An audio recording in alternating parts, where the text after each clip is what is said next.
Good morning, everyone. I think it's working. I don't know. Says so. I'm just looking. It takes me a while to get going in the mornings. Hold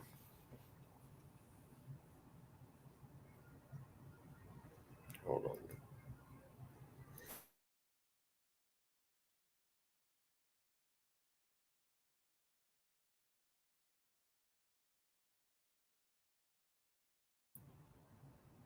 All right, that's better. Good morning, guys. How's everybody this morning? Oh goodness, it's early, isn't it? At least when you're watching Hog Legs show, you can get up whenever you want. I reckon. Shout out, morning.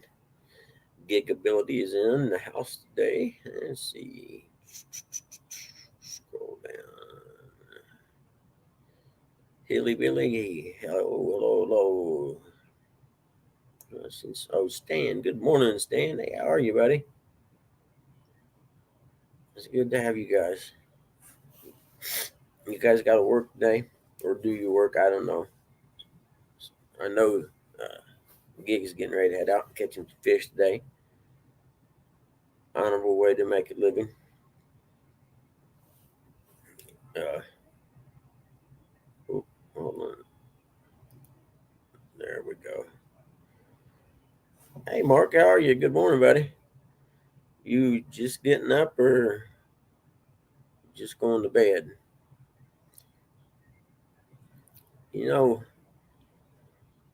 sure gives you an appreciation of how polished Hog Leg's show is. Morning, Uncle Lou. Uh, when you come in and actually do it yourself, it's like, oh man, his comes on with the big opening and all that stuff, and that stuff I suppose takes a lot of time to do and get set up and figure out how to do it or whatever. I ain't real sure I'm capable of doing something like that. I don't know. We'll see in the future. Hey, Donald Knight, good morning. Uh, we'll see in the future how it goes. You know, doing this in the winter is okay because there ain't nothing to do in the winter time anyway. But then again, I suppose you could do it if you were live anyway, couldn't you? Or if you were out fishing or something like that. I mean, in the summertime when it gets daylight at a decent hour. Dog is in the house. Catfish dog. Good to see you, man. Oh, goodness. I'm trying to figure out what I got to do today. I think Dad's nurse comes. Oh, I know. I got to see a house today. I forgot all about that. I tried to set the inspection for it, and I called it's a rental, like a 2 unit house, house converted to an apartment. And I called the guy to set the inspection, and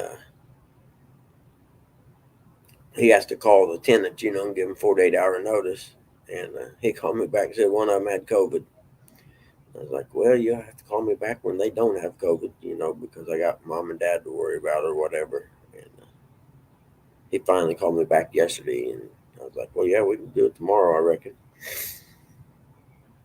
And so I'm going to uh, go see that guy. I'm still going to get a mask and put it on when I go in that house, though. I mean, I'm not a mask guy, but for, you know, going in a house, someone supposedly had COVID, I'm not going to take any chances with mom and them. So I'll probably buy a mask and put on when I go over today.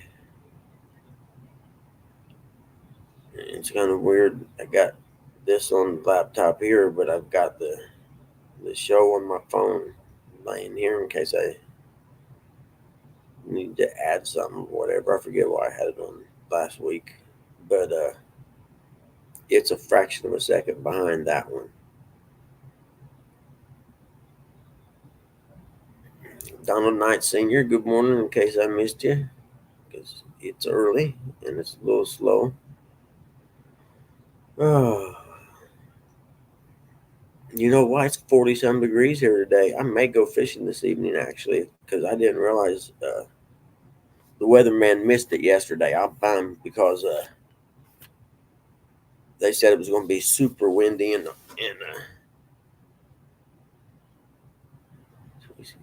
wife has whatever it is. Oh, no kidding, Mark. Well, there's some nasty stuff going around anyway, you know. So, you know, I'm like you. I suppose if I got sick, I'm not going to go get a COVID test or whatever because it's basically like the flu or whatever. I know it makes you feel bad, but I don't want to be a statistic, you know. Oh, he had COVID. Yeah, big deal. I had the flu. I understand it's can be serious for certain people, and all. That's why I got to wear a mask today to go see the house because of mom and dad, you know.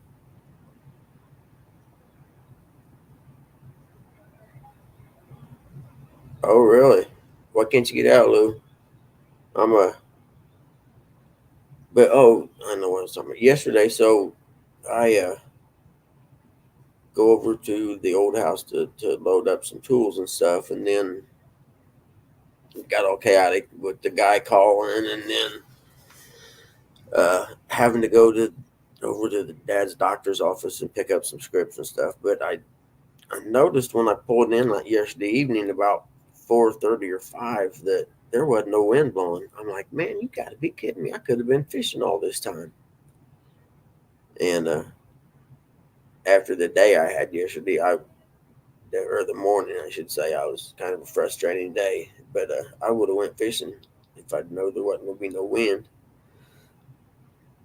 Cause my fishing gear is always in the back of my little escape there. I don't take it out unless I gotta, you know, put the seats up or something to haul extra people around. But very rarely do I have anybody in the car.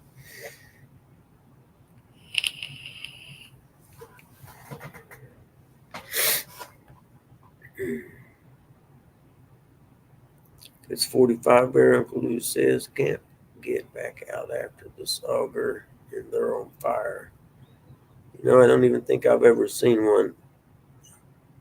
Do they call them saw guys or something like that also, Lou? I don't know for sure. See, Donald Knight says 60-mile-an-hour wind.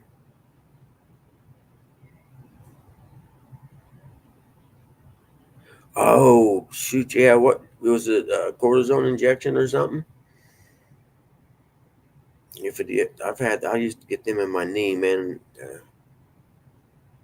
because I'd go play basketball and stuff. I don't know. I was in my 30s probably, and I tweaked my knee. Oh, okay, I see. Wall guy, saw guy, and saw guy. And I'd tweak my knee real bad, and it'd swell up, so I'd have to go in and get it drained. And every now and then they would, you know, after it cleared up, they would, good morning, Chrissy. They would put that cortisone in, and man, that stuff would burn. But I don't know if you've ever had your knee drained before from, you know, having like a torn ACL or something. I used to tear mine up. My right knee, or no, my left knee, I've had,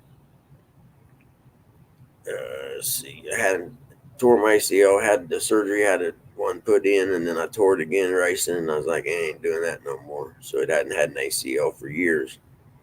But it freaked me out. They'd run that needle all the way in your knee, man. And I mean, to like the middle part of your knee. Then they would drain that fluid, what they call fluid, which actually would have blood in it. And I freaked out the first time I ever seen it. I'm like, I thought you said it was fluid. And he said, no. He said, that's how you know you injured something in there when they drain it like that. But yeah, cortisone stuff. Chrissy, are you home yet, honey? Are you still in the hospital? Did you didn't have COVID, did you, Chrissy, or you had pneumonia?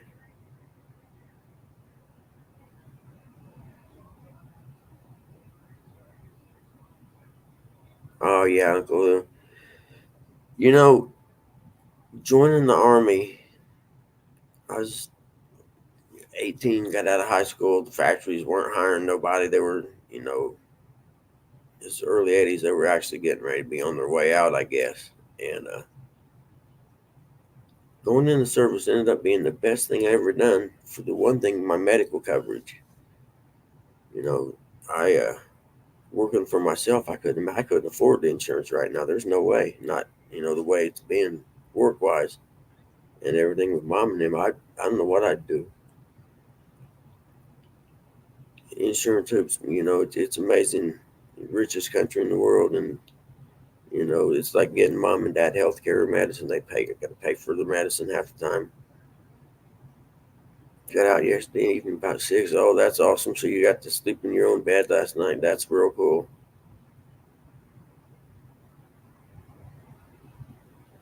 Donna Knight, so you're kidding me. No kidding. Kenworthy's is? That's cool. I was at the last national they had there. And in fact, I took my son. It was I think a year after my divorce. And me and my son went. And he was young. I think he was 13 maybe. And anyone who knows the camping grounds of the National Motocross race knows it gets a little crazy out there. Pneumonia that spilled into your bloodstream, really?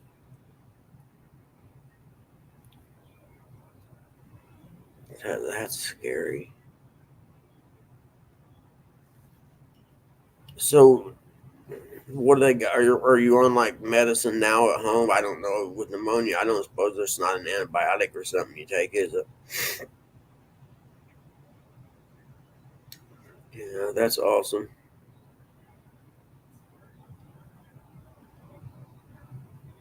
Yeah, Hilly Billy, I believe you're right. I think it should be too. It sure made me grow up really, really fast, like in about 24 hours. It's kind of a culture shock when you first get there, coming from mom and dad's house to basic training. But like I said, it's the best thing I ever done. And you know, fortunately, by the grace of God, it was peacetime, and I'm real blessed that's the circumstances.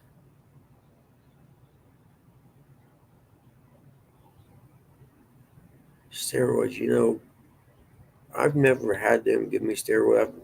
I've never really been sick much. Just mine's been more injuries and stuff from playing sports and racing.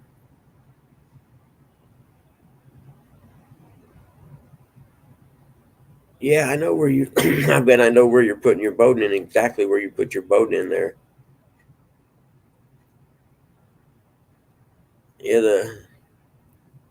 It quit being a national when it flooded that year and kind of threw the schedule out of whack.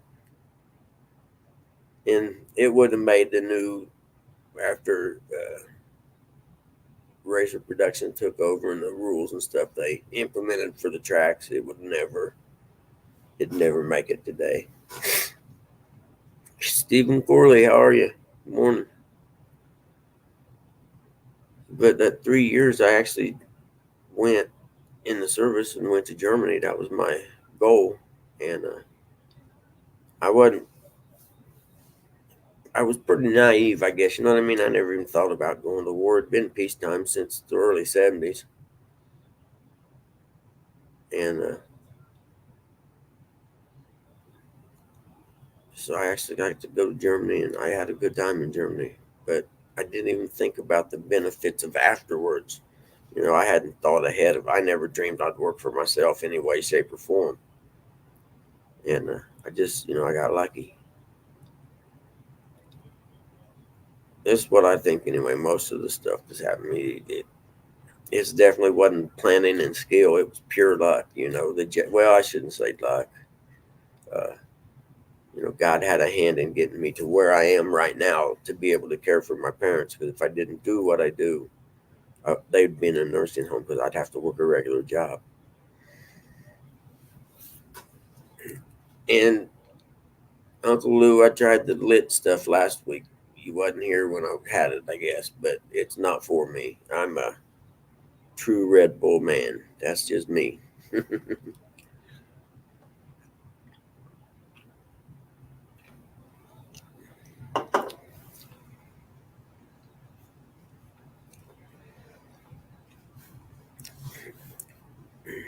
Uncle Lou talking about those insurance hoops and stuff. Just imagine that when they were first talking about Obamacare and all that, there were talks about what they would call the death committee, which was basically when you were a certain age, the insurance people, whatever, would determine whether you got the treatment or whatever. You know what I mean? And I use it as an example. My grandmother was 98 and had a heart attack, what they call a widowmaker, actually. And we were at the hospital, and the doctor, she's laying there awake talking to me, and the doctor's talking like he's going to let her go through the motions and die from this heart attack while we're right there. And I was like, well, can't you put a stent in or something like that? And he was like, yeah, we can do that. He said, but I've never done it for anyone that old. And I'm like, well, she's an extraordinary person. And she's really, really healthy. Didn't take any medicine or anything at 98. And he goes ahead and does it. And she's home in 2 days. I mean, she was just extraordinary. But had there been government mandated health care or whatever, they would have said no. They wouldn't have covered it, and they would have made us let her die. Where I look now, me and Mom talk about this before that, after that, she ended up getting dementia a year later or so. And we question whether we made the right decision of having them put the stent in, you know what I mean? Because she lived to be 103, but the last 2 years was probably, I mean, you wouldn't call it living. She didn't even know who she was half the time.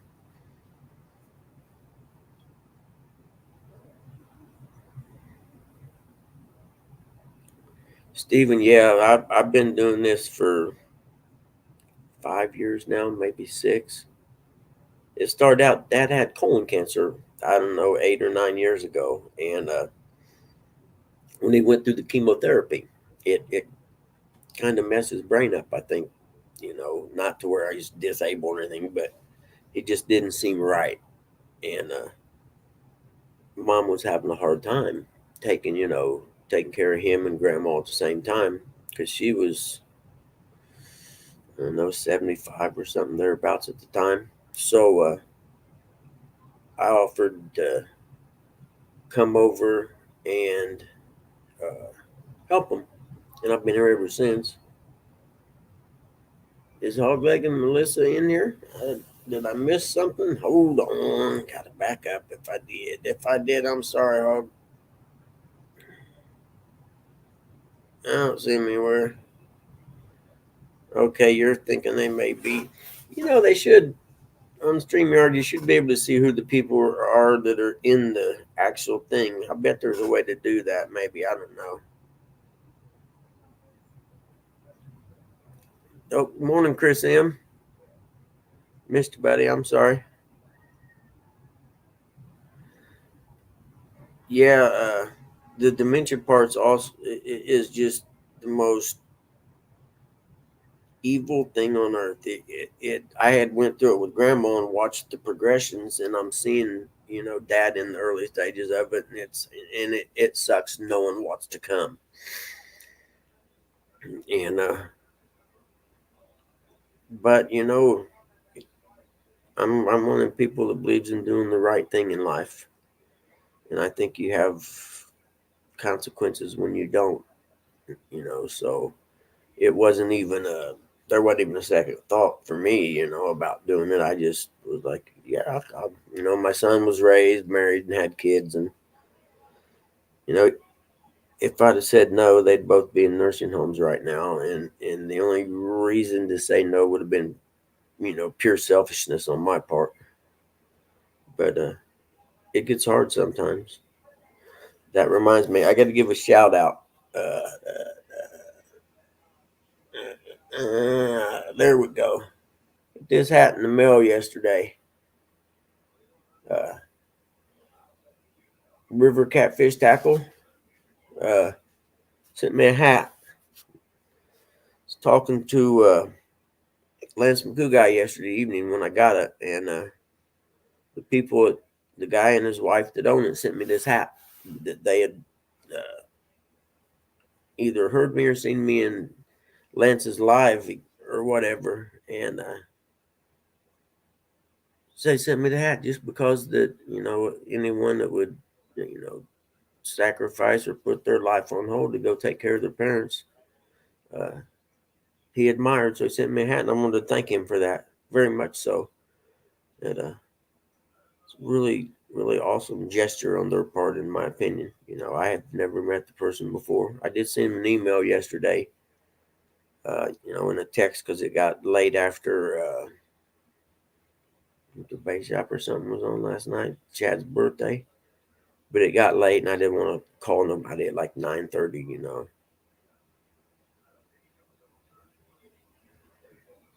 I got one, Uncle Lou. It should be here in a couple of days. We'll check it out next week. And the reason I did is me and Mark were talking about this yellow eagle claw ultralight pole. It's not real long. It's only like maybe 5 foot long or something. It's the funnest bluegill rod in the world. I mean, it's not, you're not going to go out here and catch largemouth with or nothing. But as far as catching big slab bluegill to have fun, this thing's the best, man. I mean, it's all you can do to turn a big bluegill with it, and I'm talking about fishing for the pure fun of fishing. It's not super fancy, but I wanted to get a reel for it. And it's a casting rod, and oh, okay. Yeah, I didn't. Oh, you had some at home, you mean? Oh, cool. This one I got's not really big. I mean, it's like about that big. But we'll see. I'll bring it up on a live and show you, Uncle Lou. I haven't I tracked down because I had that little eagle claw pole a long, long time ago. I didn't even know if you could still get them. And it's kind of old school. It's got cork handles and things like that I think are cool. Oh, I'm sorry. Hold on, Steve. I missed, buddy. I have trouble catching up with this.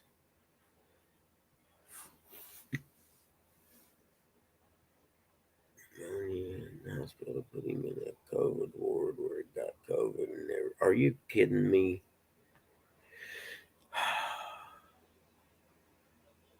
They talked about he could get radiation that would target just like his some of the bone cancers in one of his hips and his shoulder. And right now he's talking about his shoulder hurts really bad. And I guess the radiation guy talked that they could use it to specifically target that area and, zap the cancer in that area. But after his experience with the chemo and stuff, he said, nope, when it got diagnosed, me and him went fishing for a week, just me and him. And we went, we talked fishing the whole week. Good morning, fat boy Eric. How are you, buddy? And we talked for the whole week, and from the jump, he said, I am not getting any kind of treatment. I'm old, I'm 84. I've had a good life. We'll just ride this out. And I agreed with him 100%. Yeah, see, Steve, I may talk to him about trying to maybe try that one time and see if it works or not, But he's dead set against anything like that, and it's his call, it's his life, and the not going, the chemo made him sick, that's the other part. Chemo is not an easy ride. Yeah, Steve, I'm with you, man. I got a real low opinion of the medical industry. Hey, good morning, Hogleg. Good to see you, man.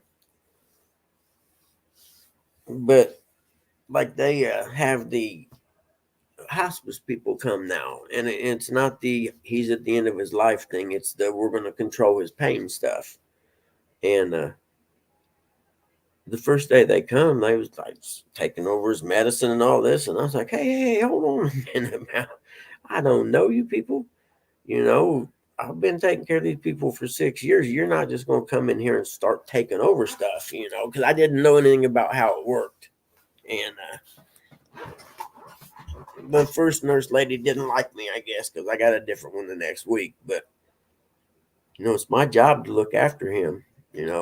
He's not capable of doing that now. So any decisions that need made is on me. And I don't want to make the wrong one, but I just kind of like, well, slow down a little bit here. You guys are moving kind of fast right now.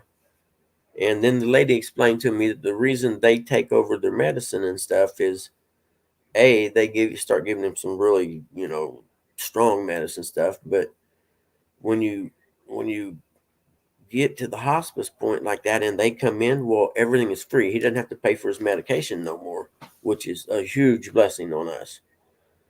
And and I told this other nurse that come in the second or the next week, and she said, she explained everything to me, and I was like, okay, I understand now. I said the other girl just come in and kind of started taking over. And I'm like, whoa, last time I checked, this was my house. And before the first nurse lady, before she left, we were cool, and I apologized at her for getting a little excited. I said, but you got to understand, I'm under a lot of pressure here. I got to make these decisions. Hey, John, good morning, buddy. And now the new nurse, she's cool. Actually, they're awesome people, and I had to laugh. Holden Man TC, hey, good morning. I don't think I know you. Uh, I've only been doing this show for a couple weeks now, so it ain't super fancy or nothing, but it's nice to have you. And I just ask that you, uh, treat people like you treat your grandma in here, and everything's cool that way.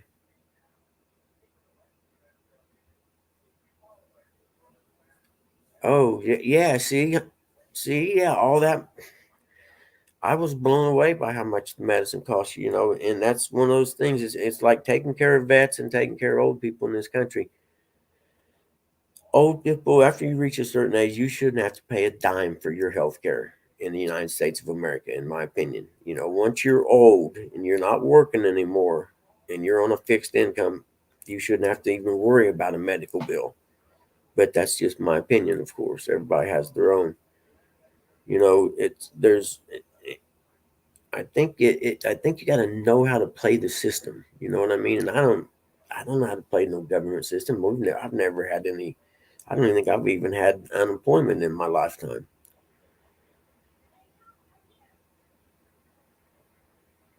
Hey, Holden, it's good to have you, buddy. Where you from?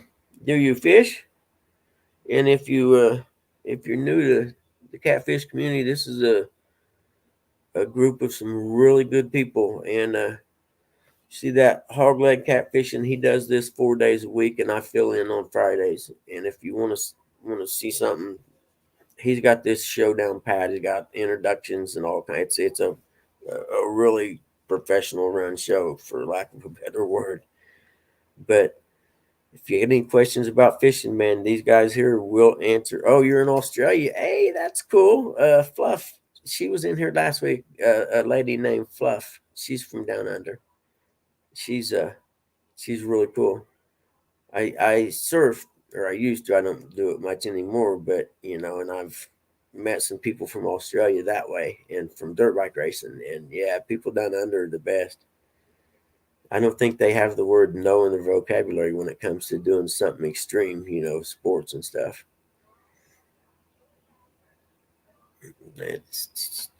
I know. I hope I didn't. If someone popped in, I missed them. Captain Morgan. Hi, Captain. Oh, hold on. Medicaid medical business in this country is a sham. Man, Mark, you're not lying, dude. I'm telling you. I've been a pretty naive person my whole life. I didn't realize it till I got older, but I was kind of disenfranchised when I got older and realized doctors were in it for the money and not because they wanted to do good. You know what I mean? It's kind of like waking up and realizing that there is no Mayberry. The world sucks in most places. Yeah, Hogleg, you're awful modest, dude. Believe me, the last 3 weeks has shown me how smooth you guys do what you do, man. It's not easy. Just just having the opening and things like that. In Victoria, Australia, I have to be honest, geography wise for Australia, I don't, all I know is the Gold Coast and some of there's one really, really long coast that's got a million surf breaks on it. I just don't know a lot about it. Melissa, my favorite person in the world, how are you today? Well, thank you for stopping by, Melissa. I understand. That alarm went off this morning at 4:30. I was like, I don't know how they do this 4 days a week. Are you kidding me? It was early enough. Little guy didn't even want to get out of bed. He looked at me like, dude, are you kidding me? And I'm like, yeah, man, you got to move. I got to roll.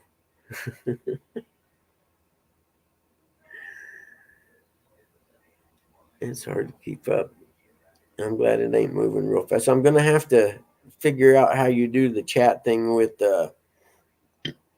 subscribers only, but I probably shouldn't do that till I had more subscribers, should I? And Hogleg, you guys, I have to do it on my phone, I think, though, and make you guys, what you call it, mods. Hold on. Let's see. There we go. Oh, Hogleg is already a mod. I just done Melissa. Hold on, Steven. Corley. Oh, Corley. Oh, no. Are you Italian, Steven? You got people? I'm doing this on my phone. Hold on a minute. I gotta see who I know well enough to do this. That way, if people come in or not good, y'all can take care of it for me. Rowdy Royal. Hey, Rowdy Royal. Sorry, buddy. I didn't see you come in. How you doing? Okay, I think I got it. Did I get you? Oh, yeah, I got you, Stephen Corleone.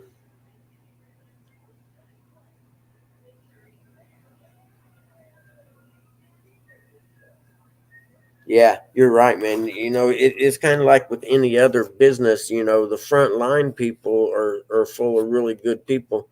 It's the ones that replace the human with the number. Those people suck.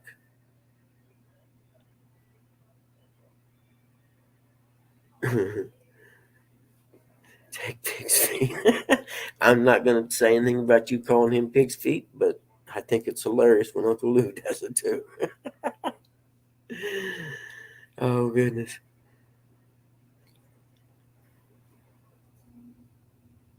Oh, I know, Lou. She's one of the people go power or hog back. She's one of them that goes power hungry. Is she? We can undo the blue if she gets out of hand. We'll keep an eye on her. Oh, goodness gracious. Let's see. Tomorrow's the second round of the mystery partner tournament. That's not the mystery partner anymore. Which I was kind of confused. Didn't he do it the first year? Didn't he do it where you didn't know who your partner was till afterwards? Which I thought was kind of cool because nobody knew who won or anything until that was all announced, and I thought that was kind of cool. I'm a doctor, Doctor Love. I'm the doctor. Hey, come on over and meet the Doctor Love, baby.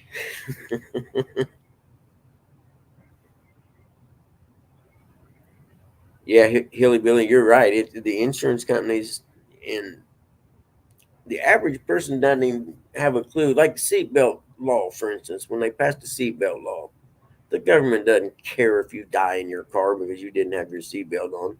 The insurance company cares because they're going to have to pay somebody. And there are a lot of laws that have been passed in this country that were purely driven by insurance companies. And I went on a date with a lady one time who was an insurance adjuster. We were talking, and she was telling me that it's their job to deny your claim the first time if they can. If there's any way to do it, they will deny your claim.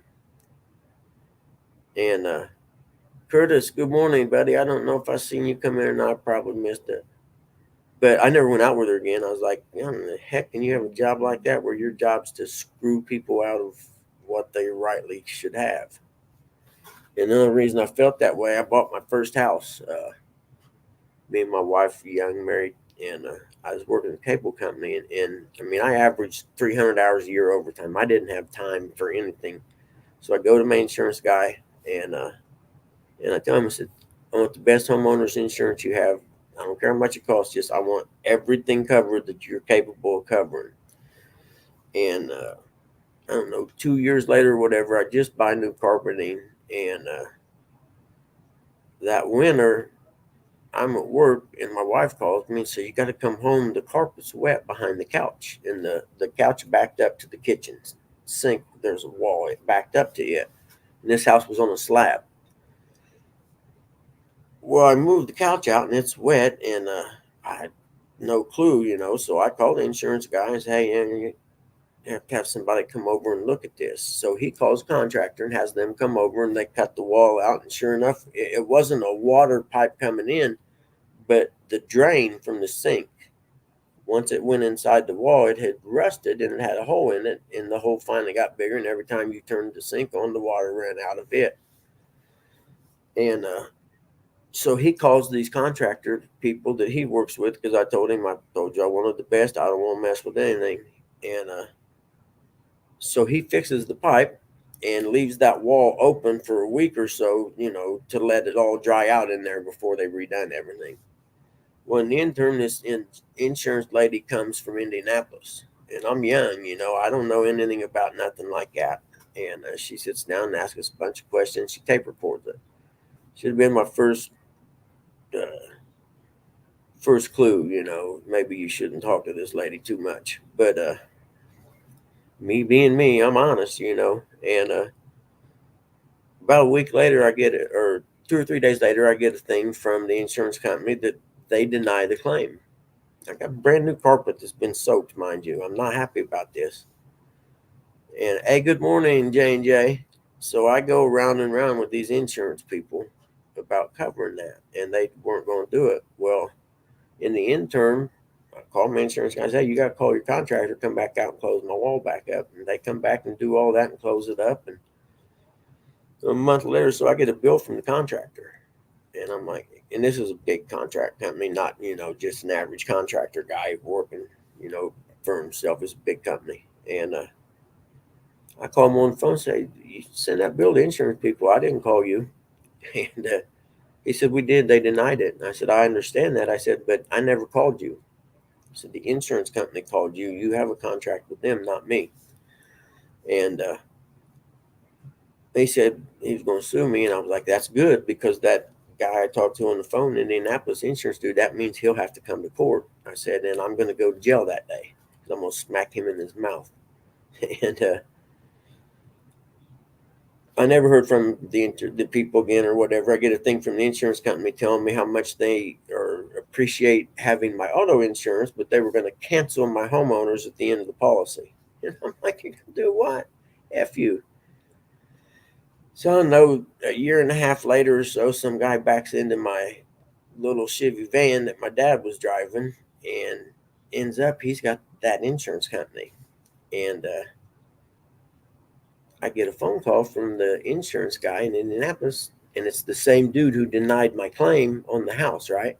Well, I got a buddy owns two different auto body shops, one on the north end of town, one on the south. So I was with him today. I need an estimate to fix this. He said, you need two estimates? I'm like, yep. He said, I'll do one from each body shop then. And I forget, it was like 13 or 1400 bucks. So I send the estimates to the insurance guy, and he calls me a week or so later. He calls me, asks me which body shop I wanted to send that to have the check made out for, because they'll get it fixed. And my buddy that owned the body shop told me, he said, you can have that check made out to you if you want and fix it yourself. It was just a little, it literally was a little scratch and a dent in the little back quarter panel bottom by the wheel well. You couldn't see it if you didn't know it was there. And so I got to tell this insurance guy, hey man, you just make that check out to me, okay? I'm going to fix that myself. And he was mad. And I'm thinking to myself all the time, that's karma right there, dude. I got my money from you one way or the other. I gotta see if I missed anybody. Hold on. If I missed you coming in, that's because I'm not very good at this. Back this thing up here. I said hi to Curtis. I don't even know who Quiet Man Curtis. Who's that?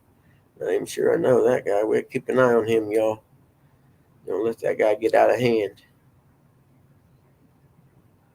Hey, is the link thing posted or whatever? I think I posted it before it came live. I'm not positive if it did or not because I had to use my phone to do that because you can't do it on here, but I done it on my phone.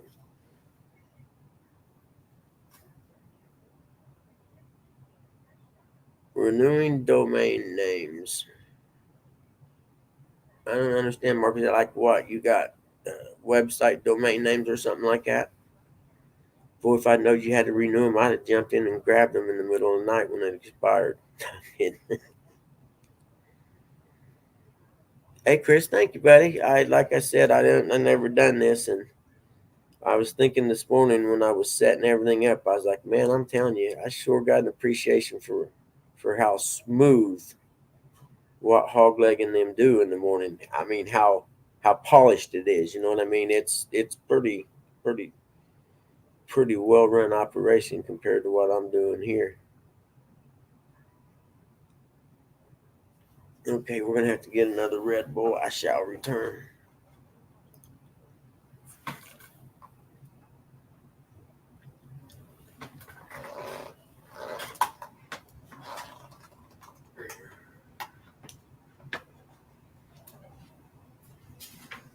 Everybody, come on, I give you.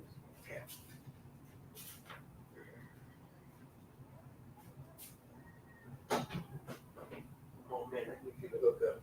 Here you go. Hold on.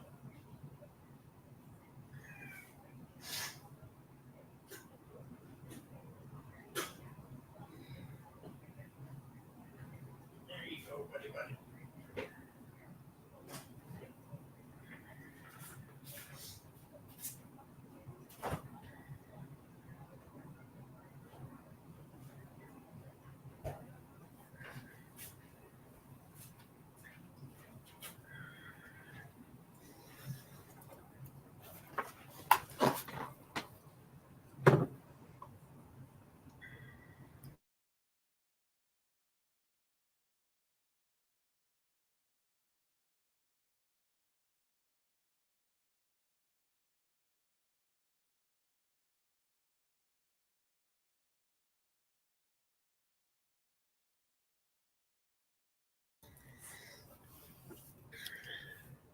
But Mark, it's not night. It's morning time for me because I went to bed last night. How you doing, Dave? Morning.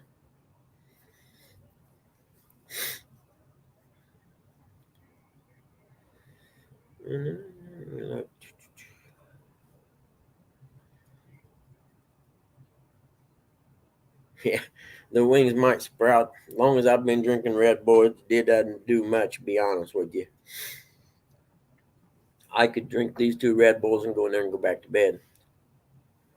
No doubt in my mind. But yeah, Uncle Lou, when this little reel comes, I'll show it to you. It actually, from what I seen and what I read in the picture, it looked pretty cool. I mean, it's some cheap Chinese reel, you know what I mean? But there aren't a lot of small bait casters out there to choose from. I didn't pin the link. Hold on. See, I thought I. Let me see how I do that. Wait a minute. Let's go here. My bad, guys. I'm sorry. I think what I have to do is this. First, I may have to put it in down here first and then pin it from my other thing. Okay, there's that. I was wondering what it was. Now let me see. That's what I have to do. Okay, I got it now.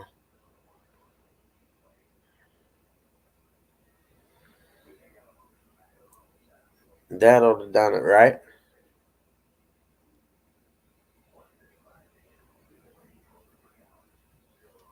Only reason. Hey man, everybody's got their secrets there, John. He ain't gonna tell nobody you taught him everything he knows. Hey Mark, thanks for letting me know that wasn't pinned up there, buddy. I had no clue. I thought it was. I'm gonna come down sometime and go fishing with John, but I want to go fishing with Gig one time and see what he does and everything. That'd be fun. Wouldn't be fun if I had to do it for a living. I understand the fun part probably goes away pretty quick, but I think it would be cool. I suppose, like anything else, though, that any hobby you have, if you turn it into your profession, then it the fun factor may wane a little bit. See, Captain Morgan, first claim tonight. I'm telling you, dude, and you got to fight them, is what it is, because that lady was telling me all about it. Their job is to deny you the first time you try to get a claim, if they can. If it's something like a car wreck or whatever that they don't have a leg to stand on, naturally they're gonna, they're gonna cover. They're not gonna mess with that. But any way they can, the insurance companies will try to screw you out of money. Just don't ever let me get a chance to sue one. I mean, I've paid auto insurance, for instance. I've paid that since I was 16. Had one wreck in my life, and there wasn't even a claim on it. You know what I mean? So, how much money have I spent on insurance in my lifetime?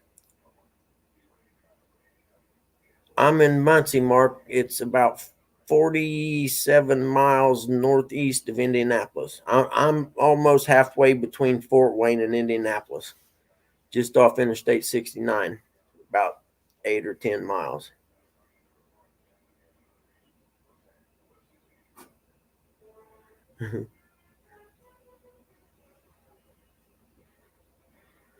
Don't call wrong.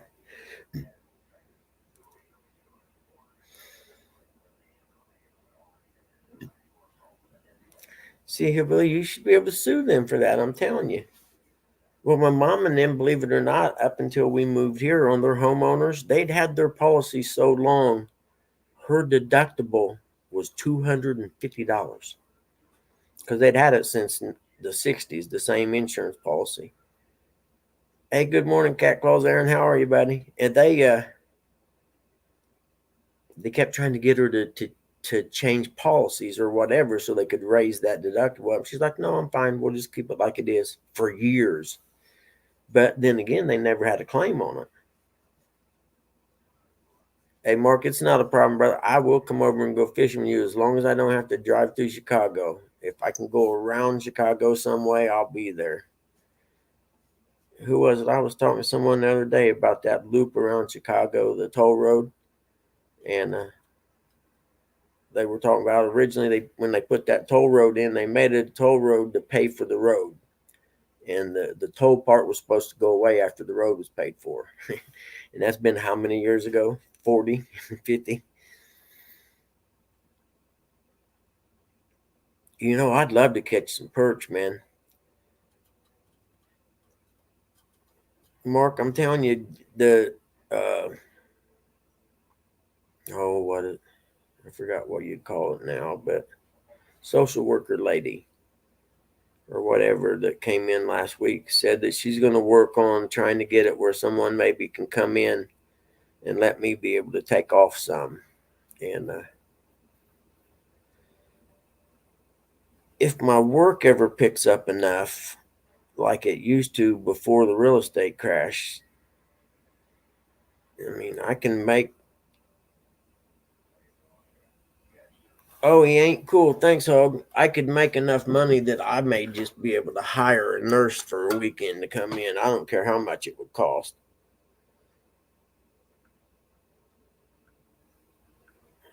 And just be able, like I did get to go down to fish with J Dog that one weekend. And it just so happened that I think that was before Mom's eyesight started getting bad. That's what it was.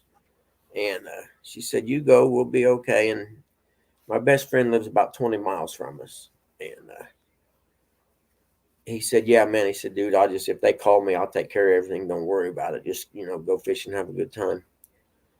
But now, since mom's at the point where she can't see hardly, I can't just. I gotta have someone that can hang out here. Which, besides the TV being real loud, it wouldn't be too bad. Or you say something quiet. J Dog, who's that? Never heard of her.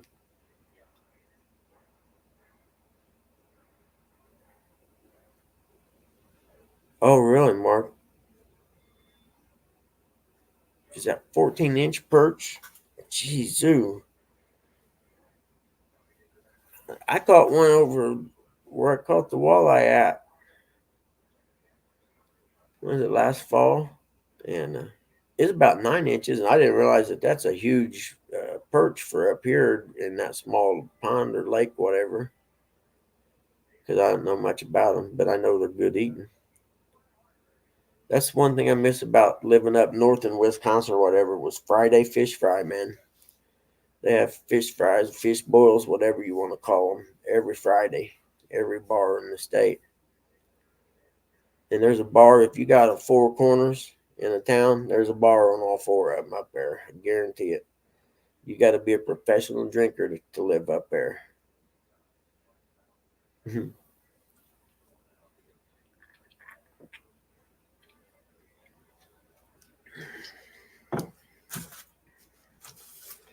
Well, this is the last couple weeks that suck. There ain't no college football on. Well, I think the Army Navy game's on, I guess. But until the new year, there ain't no good football on. There ain't nothing on. No dirt bike racing don't start back up till January.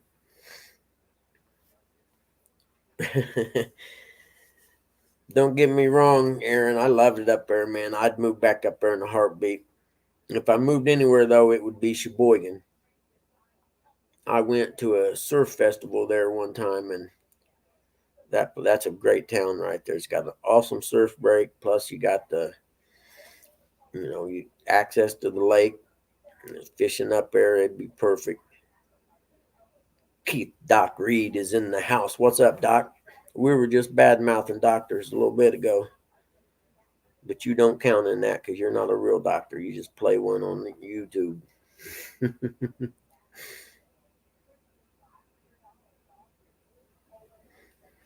You got to go into Chicago to fish for him, Mark. Boy, that's a tough call right there. Yeah, I'm with you, man. Chicago's, oh, God. Let's come visit the captain. Heck yeah, I will. We'll sit around and drink rum and talk story. Well, John, if it's a belly like mine, it does because it's buoyant and it'll keep you right on top. And I can belly surf. You kidding me? Hold on, I'm going too fast.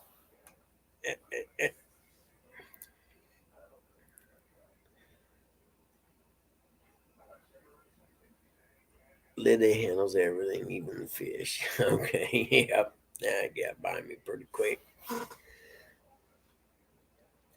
Hey, John, I caught a little bit of your live last night.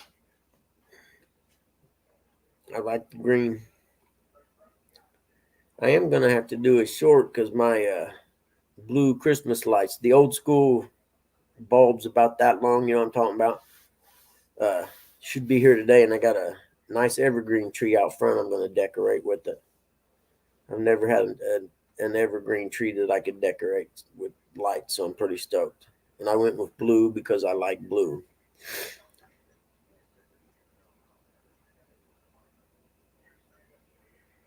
Yeah, I know. I watch them, but if you can't catch fish, you might as well drink a margarita. That's my philosophy in life. That's my one weakness. I don't drink much, but if I go have Mexican, I'm drinking frozen margaritas, and I'm gonna feel like crap the next day because it's a grown up person slush, man. You kidding me? How could you not like a frozen margarita? Downtown Detroit. See, man, I'm not I'm not a city boy. I just can't do them big cities, man. I don't like them. It's almost I don't feel comfortable in them. It's I'm out of my element. I guess I don't know, but it's not for me. And look how fat I am today.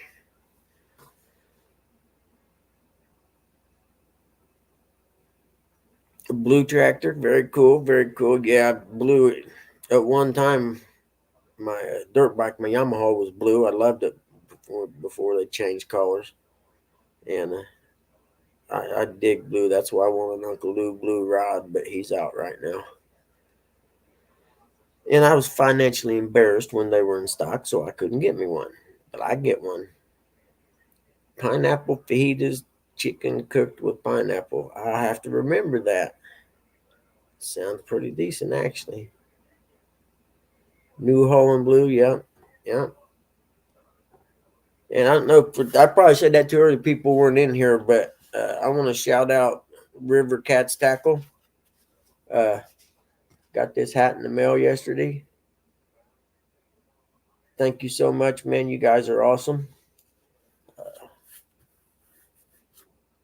Just he'd seen me talking with Lance on a live and was talking about taking care of my dad or whatever, and he got a hold of Lance and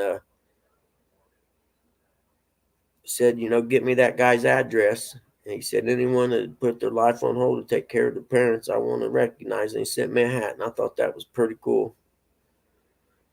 Hey, thank you, Melissa. You're awesome.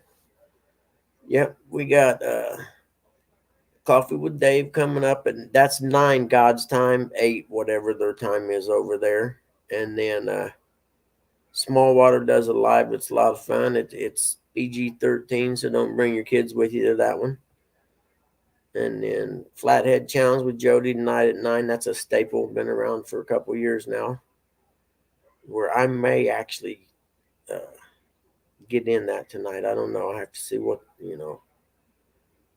A, if the weather's going to be stay warm enough, and B, if I can stay up that late to fish at night, because I did get up at 4:30 this morning. If I get a nap in, I can't get a nap in. I got to go see a house. Sure. Hey, Mark. All right, buddy. I keep forgetting that you've been up. I don't know how you stay up all night like that. What's wrong with you, dude? So you should go to bed early and stay up during the daytime. You know, I know what. You're a vampire. Okay. I figured that out. That's why we never see you in the daytime. I won't tell nobody though, but you're a vampire. Mark, I'm glad you come up and hang out with me, man. Sleep 5 hours. That's about what I get. I think I might have went to sleep last night about midnight. I don't know. I was watching Tucker Carlson's interview with Alex Jones, and it's not what you think. I know Alex Jones is kind of crazy for the average person, but if you get a chance, Twitter or whatever used to be Twitter. Tucker Carlson does a nightly show on there, like an hour or something. But he done an interview with Alex Jones, and it was actually pretty cool, very interesting. He people don't know that he's predicted he predicted 9/11 months before it happened. He actually called it out and said what was going to happen. And there's been a few other ones. He's got some inside people or something. I don't know what it is, but that's what the interview was about. Was how he knows about things like that are going to happen before they do, and it has a lot to do with why the government leaned on social media to cancel him or whatever. I don't watch his show or nothing, but the interview was really good for those of you who are interested in useless information like that. May come in handy on Jeopardy someday. You never know. Fishing Fever, good morning. Good to see you, buddy. I know I'm not good at this, so thank you, Hog, for catching that one for me.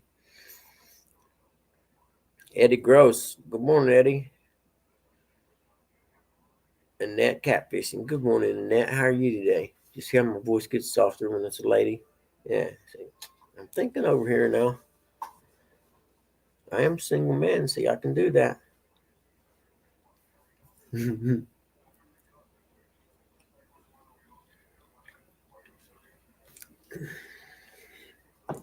You know what? Having raced dirt bikes all that time, whenever you would have to buy something for it, an accessory, whatever, it's always really expensive. Well, like I was looking for that small reel or whatever, and I forget that some things aren't, it's like 20, it wasn't anything expensive, like $23 for this little reel. So if it doesn't work out and it doesn't work or whatever, it always looked cool, little mini casting reel sitting on the shelf on my desk or something, you know what I mean? But for $23, it's worth a try. Because I got some Stren 4-pound test. That's the only light line I use is Stren. I think I'm saying that right. Yeah. 4-pound. The purple kind. That's all I like this for fishing for my bluegill. That's all I ever use. All I ever have used for years.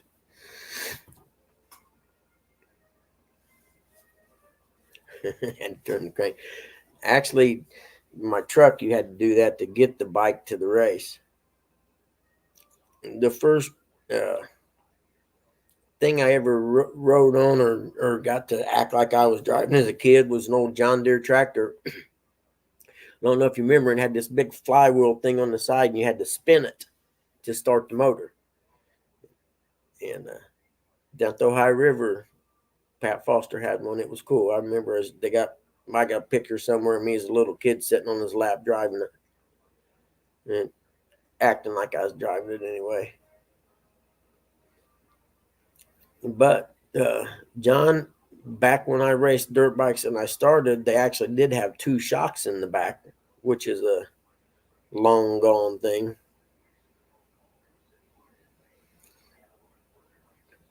Yeah, I never forget the big flywheel you had to spin to start it. And then it'd start slowly, be like, da-dunk, da-dunk, da-dunk, and then it'd finally kick in. Yep, good times, man.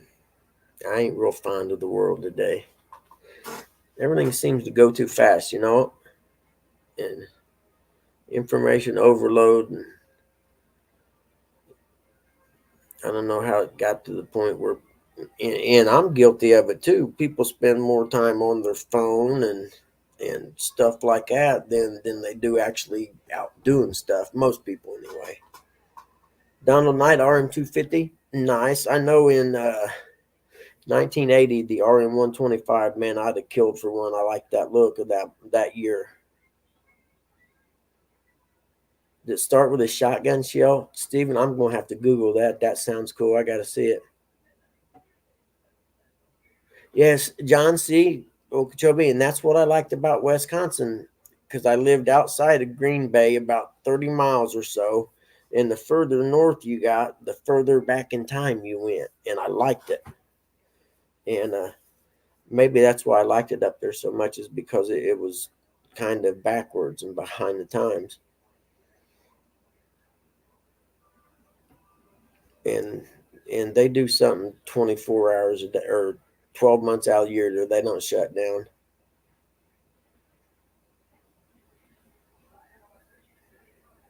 Well, good, Chrissy. I'm just nice to see that you got home. How's Ernie's knee doing, by the way? It's got as far as soreness goes, it's got to be getting a lot better by now. It's been, 3 weeks or 4 almost? I don't remember.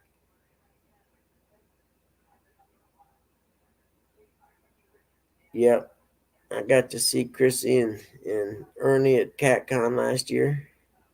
We had a good table of people sitting there at one time. I couldn't even name all of us. Had a big round table we was all sitting at for hours. Every now and then somebody would bring some food, sit down on the table, and it was gone.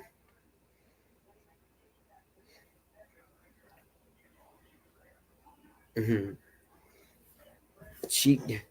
Melissa hands out coffee. I hand out Red Bull.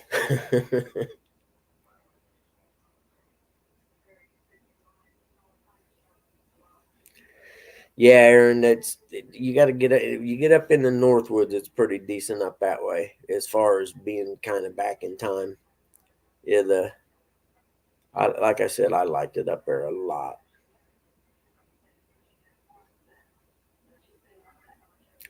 Yeah, I know. I know. You know, from Green Bay and you go down to Milwaukee and all them big cities. They were not so far like back in time, but the little towns up north were pretty cool.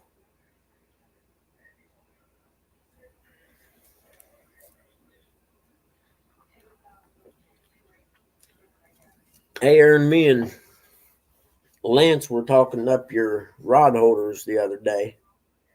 Uh, in my opinion, best rod holder made, bar none. And I drove off and left one sitting on the bank, and I'm bummed about every time I go fishing now. Oh, look, let's see here. Good morning, John. Yep. Am I echoing it or something? No. I Is was. that all right? Yep. Yep. What's up? Let me turn my volume up here so I can hear. Good morning. Is that K100? I'd like to make a request, please. Okay. Whatever you want. Look at you, a fancy microphone. Oh yeah. See, This is. I'm getting an echo somewhere. It might be me. Can you? Does anybody hear echo, or is it just me?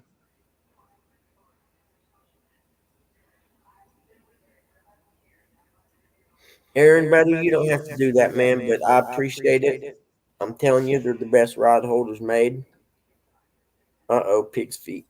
Well, do I Okay. chuckle. Is that Every better? time you type that, I chuckle. I swear, I am such a kid. HCC, good to see you, buddy. Is that better, man? Yeah, that works. I can hear you too now. That's a lot Okay. better. Uh, Every time I see Uncle Lou type pig's feet in, I'm sorry, Hog, but it makes me chuckle like a kid. I am so immature. yeah. He calls me pig feet. Yeah, he only does it because he likes you. Oh yeah. If he didn't like you, he'd call you all kinds of good stuff. Oh heck yeah. Did Fluff come in and I missed it? Yes, you did. Welcome Oh, in, Fluff, Flo. I'm sorry I missed you. I didn't say hi. That chat goes by quick, man. It's like, see, and that's what I'm talking about. Your show going so smooth. I miss this stuff. It goes by and I don't see it. I don't even see it now. Anyway, hi Fluff. I'm sorry I missed you, buddy. We was talking you up all week about how much fun it was having you on last week. I need a screenshot of you with that big fancy microphone. You look like a radio DJ. Yeah. Hey, good morning. This is Hog 101 Yeah. FM, real country. We don't play anything that was made after 1980. That's right. It's when they quit making country music. Heck yeah.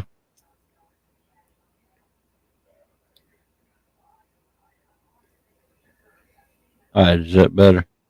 Yeah, you're good, brother. All right, Aaron, I'll see you, buddy. Have a good day at work, if there is such a thing. You know, I don't know. Some people have jobs that they love going to every day. I've never had a job that I loved going to. I used to have a job I loved going to. That's what that microphone's for. Oh, that's the best.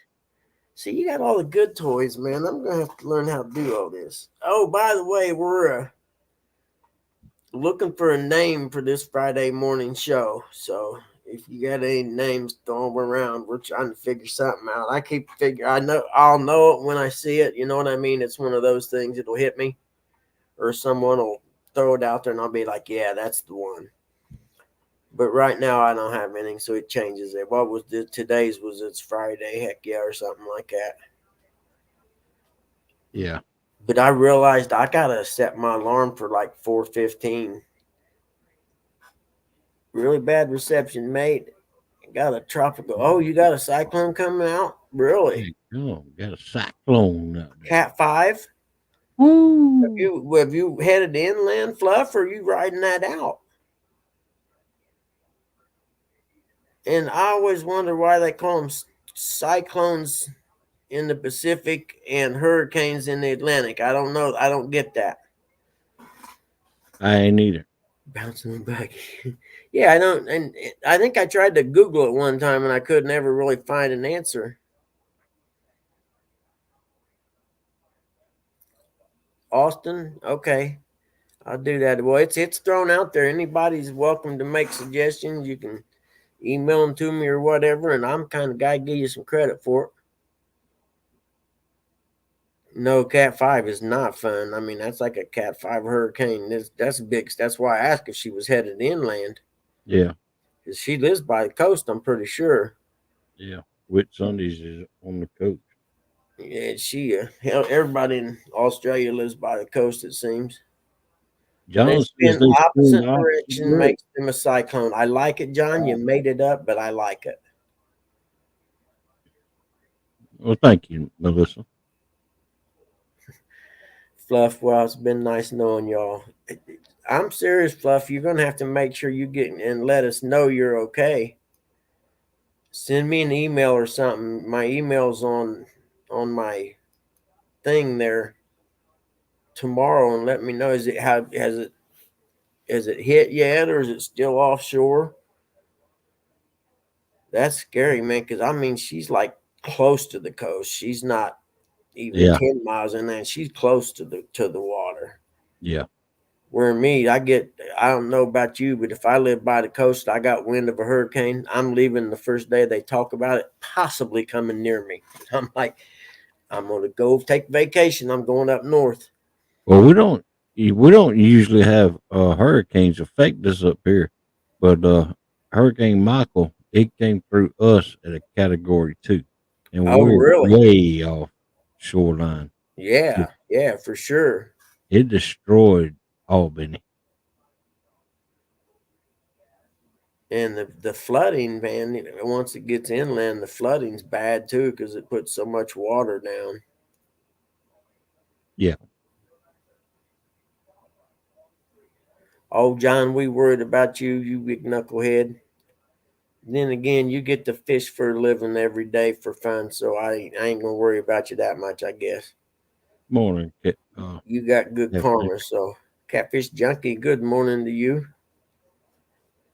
No, like John said, he's actually honest. I asked him how he got that way, and like he said, it was good planning from when he was young. He worked hard and planned right to be able to retire like they are, and that's impressive. I just wish I'd have had that kind of financial advice when I was young.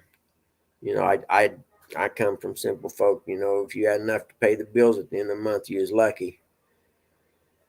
And I just wish I'd had someone give me some advice like that when I was young.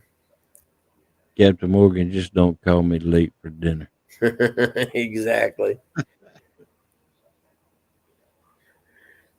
You're used to it, John. Just pull your hair back in a ponytail. You'll be all right. You know we care, goofhead. Yep. Yep. John's good people. Me and him think alike when it comes to movie quotes and stuff. He's one of the few people that gets the movie quotes when I throw them out there because they're usually kind of off the wall, abstract movie There quotes. you go. You can tell Catfish Junkie. Uh, he'll tell John Cyclone it for you. That's the people that sent me the hat right there, John Cyclone. I couldn't remember his name. Thanks. Yeah.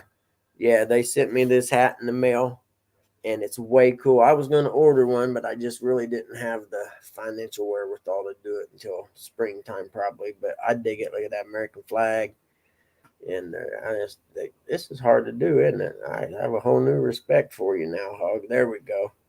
Good people, man. I thank them a lot, and I send them an email, and you know, it makes you feel good when somebody does something nice for you. You know what I mean? Good morning, Joy Stewart. Yeah. Good morning. It especially something unexpected like that. You didn't know that it was coming or whatever. So it's really cool to open the mailbox and find something like that. And I don't want it to go that it wasn't greatly appreciated because it was. Heck, I get Oh, excited when I get a sticker. You kidding me? I dig stickers. I'm kind of scared to talk, man. Why? I'm afraid you'll boot me off stage. I swear, I am never gonna live that one down, am I? No. That's all right. I don't care. It set the precedence for my show, but it's just because it was going so fast, I was getting confused. I didn't know what to do, and I was like, okay, we'll hit the brakes. When I was a little kid, and Dad taught me to ride dirt bikes, that's the one thing he said. So just always remember, if it gets out of control, just stomp on that back brake. So I live my life that way. If it gets out of control, hit the brakes. Right. My favorite color is free as well. You know, John, I ain't real opposed to it, I suppose. I know that's my favorite color. Free. Oh, did your brother go home last night, Curtis? All right. That's cool. Heck yeah. So it was a heart attack, right? It wasn't a stroke, because I'm not real versed in that. I know with a stroke, you can possibly have uh, damage, like muscular damage, where you lose control, where you can't, use your arm and stuff as well. But with a heart attack, that doesn't happen like that, does it? And I suppose, I don't know, you could probably get brain damage from a lack of oxygen or something. I don't know much about it. Hey Lou, parachute pants were the coolest, dude. Are you kidding me? We're actually, we went through phases at skating. We had parachute pants, and then one phase it was painter pants, the white painter pants. You know what I'm talking about? I don't know if that was a thing where y'all grew up at, but I think those were before parachute pants. Moon boots. I don't know that part about chilling buck naked. Chilling buck naked on the corner eating Fruit Loops. Yeah, you may want to lay off of the synthetics when that happens. That's the best picture right there. I gotta figure out how to make all this stuff bigger. I can't see. Good morning, Steve Mosley. Welcome in. The question is, what is that? A picture of you with a squished in face, or Yeah. is that what it is? Okay, That's how I take pictures. I like that. It looks well. You wear it well. I wasn't sure if it kind of looked like that chicken nugget one too, though, kid. Which you're Wow. not allowed to play no more. Which is still. Hey, good morning, Kevin. Man, it's really good to see you, buddy. Be safe driving into work. Good Which is morning, still pal. my all-time favorite, and it doesn't have anything to do with that. That it's Chris in it. It's just the phrase. They're like family. I don't know what it is that just cracks me up so bad. Yeah. You know what I mean? I die laughing every. You can make one of them, put my face on it. I don't care. I just think it's hilarious.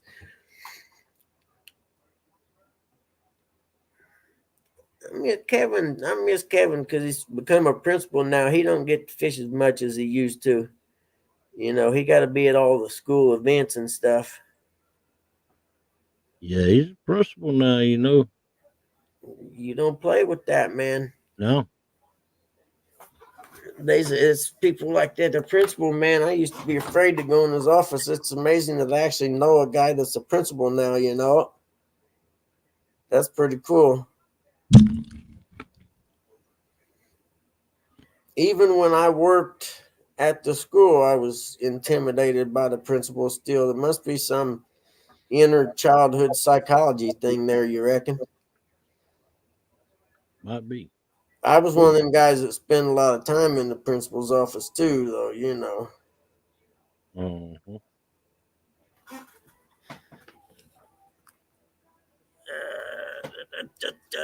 There we go. See, I forget why it was I had to have my cell phone and put it. Oh, it's so I could pin the thing up there, and plus that's the only way you can make people mods. Got a big basketball game tonight. Rival school. I know they had one in Indy this week. They had a little gunplay going on outside afterwards, and It's been all over the news, local news here. I don't think I could be a high school teacher right now. It's a little sketch. And for one, I don't know if you ever seen in those videos and stuff online, but man, it's crazy what kids do in class these days. Oh, I'm yeah. not- I couldn't do it, especially high school, where my girlfriend that I lived with her, we lived together for about 10 years before I moved here. Her oldest daughter is a teacher, and coming out of college, she had the delusions of grandeur and got a job at the charter school in close to downtown Indianapolis. And her heart was in the right place, but she only took about 5 years of it. Because it was just so heartbreaking. You'd have these little kids come in that mom's a crackhead and they live with grandmas, and school gets out. Oh, got echo. There we went. School gets out, and the little girl's like, I don't want to go home. Can I stay here? And so she finally ended up leaving that because she could. It got to the point she just couldn't take it no more. It was heartbreaking, and she got a job at teaching in one of the most affluent school systems in the state.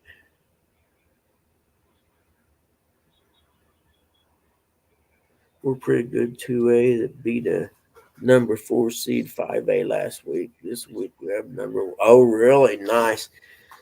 I'm from Indiana, man. It used to be kids here was born with basketballs in their hand, but our high school basketball, we didn't have class basketball. Okay, so the smallest school in the state had a chance of beating the biggest school in the state at the state finals. The way it worked, and so then you ended up with things like stories like Hoosiers, that movie. That's what that's about. A little bitty school plays, actually, Muncie Central, the school from my city here that has like 8 state championships. But then they went to class basketball, and I couldn't tell you who's won a state title in the last 15 years. I don't have a clue. Because it used to be a thing. We would listen to always on the radio. I suppose you watch them now, but we would listen to the sectionals and the regionals, and there'd always be one small school from somewhere in the state that make it to the state semifinals or something. Right. So it created a lot of buzz that way, and everyone in the state would be into it. I got a basketball, Jones. I got a basketball, Jones. I get that one, John.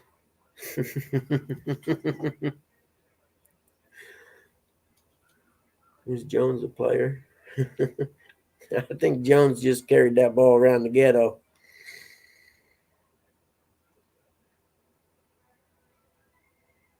With a paddle in hand, and if we did something wrong, I remember my brother stayed in the hallway, hands on the wall. Yep. And that's what happened right there, Melissa, 100%. They took away the ability for the teacher to control the classrooms. I worked in elementary here for a couple of years when I first come back to this area. And it's just amazing that the teachers are afraid of the parents because the parents always come in and it's not little Johnny's fault. The teacher doesn't like little Johnny. That's what it is. She picks on him. Instead of saying, yeah, I understand my son was disrupting everyone else's ability to learn by being a little a-hole. So teachers don't have a chance. Sure, I know who Kirk is. Kirk Henrich. I don't know. I don't know. You have to fill me in, Lou.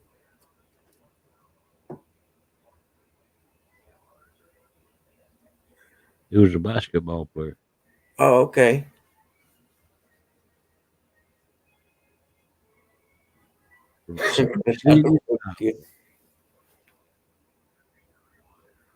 Yeah, Kevin, 100%. That's what Kayla said, that, she could, it when she switched to the Carmel schools, it didn't have anything to do with the money, because I think she was actually making more at the charter school, but she said it just every year there was at least one kid that broke her heart during the school year, and she just couldn't take it anymore. And she had a big internal struggle about that, because on one side she felt like she was abandoning these kids, but on the other side she had to worry about her well-being also. And it's hard to see a kid that is comes from a struggling place, and there's nothing you can do about it. I mean, it is what it is, and you're best keeping your nose out of the family business, so to speak. Parker Pursuits, good morning, sir. How are you today? Okay, played Kansas back when Kansas, oh, what was his name? The coach. Dagnabbit, I can't think of it. I'll think of it in a minute. And then he ended up leaving after so long, going to it, because Kansas was a powerhouse, man, in the 90s and 2000s, early 2000s. Mostly 90s. I quit watching college basketball when I quit working at the cable company. Well, that and Bob Knight left, but Bob Knight, he brought a lot of stuff on himself in the later years. He kind of lost it, in my opinion.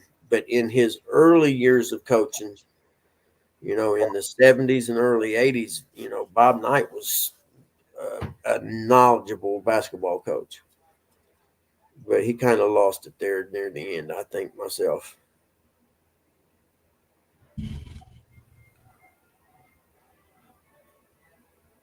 He was kind of like, Nick Nolte played the basketball coach in whatever that movie was. I can't think of it now. But it was kind of like that, Bob Knight was stuck in the old school basketball, college basketball routine.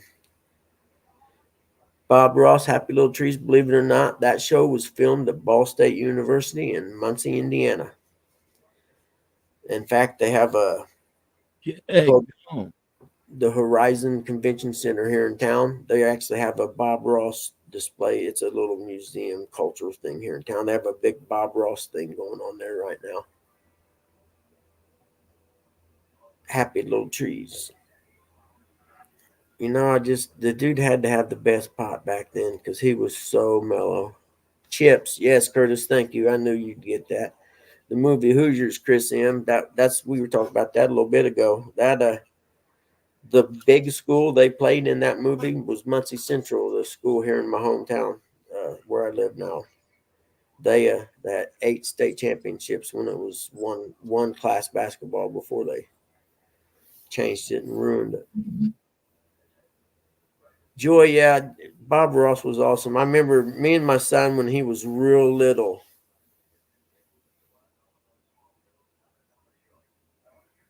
Okay, great, Melissa. Thank you so much for your help, honey. I truly appreciate you and Hogleg coming up today, to be honest with you. It sure helps. Thank you for taking over the show.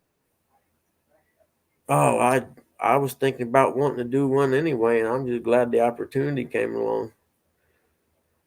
But when Justin was little, and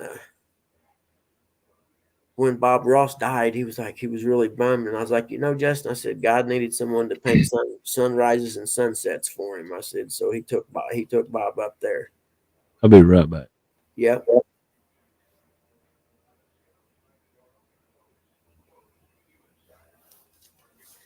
Uncle Lou, what was the name of your basketball coach? It's right on the tip of my tongue, and I can't remember it.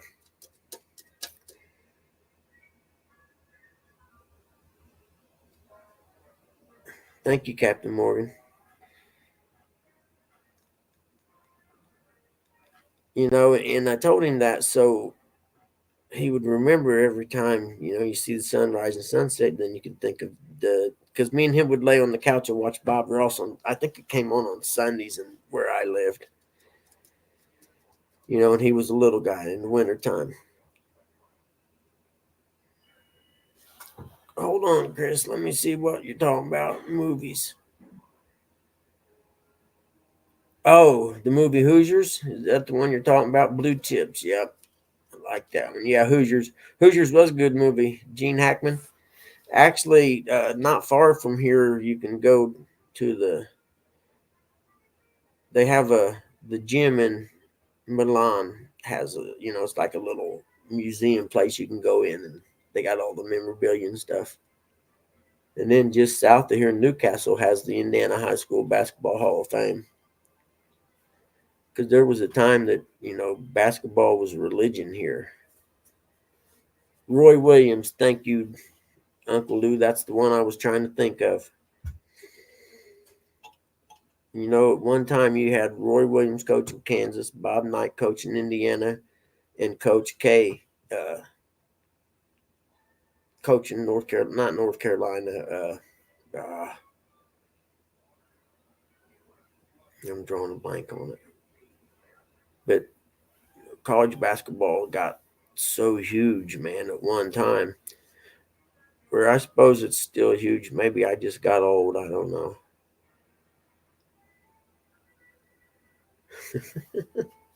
Good morning, Mike Greenwell. How you doing today, buddy? I got some big hitter fishermen there this morning, man. Some of them big fish catching people up in here.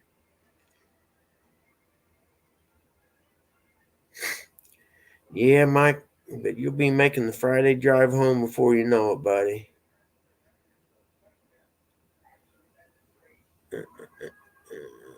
This is hard to keep up with. Duke, there you go. Thank you, Uncle Lou. I'm glad you're here because for some reason it's early, I guess. I don't know, but I'm drawing a blank on this stuff. Look outside. Nope, it ain't getting daylight yet. What time is it? 6:30 my time? Really? Been around here an hour and a half already? Cool.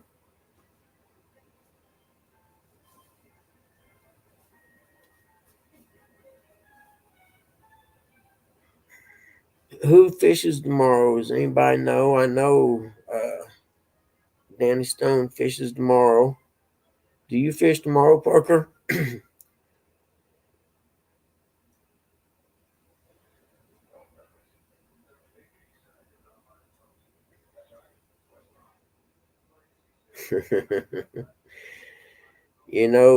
John, I was going to be a pro basketball player, but I lacked talent and height. It's the only thing that held me back. I had the determination.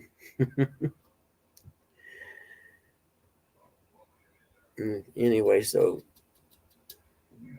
I can't remember. I wish I had a list of who all fishes tomorrow. They talked about it last night. Danny Stone. Parker's your Joey. That's right. I remember now. Let's see. Who all fishes, Danny? Do you know? Well, you're probably driving, buddy. You ain't have to type it in there. Don't worry.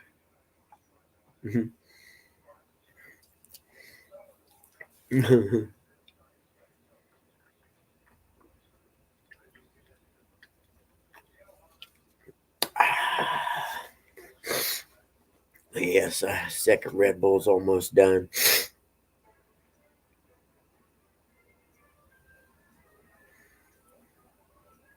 So the Joey gets the fish wise out there too. I like that, as it should be.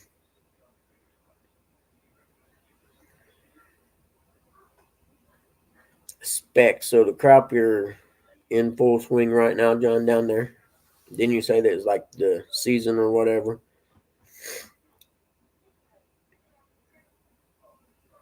Do you have like two spawns down there because it's warm all the time, John? Do they spawn twice a year or just once? I wonder about that.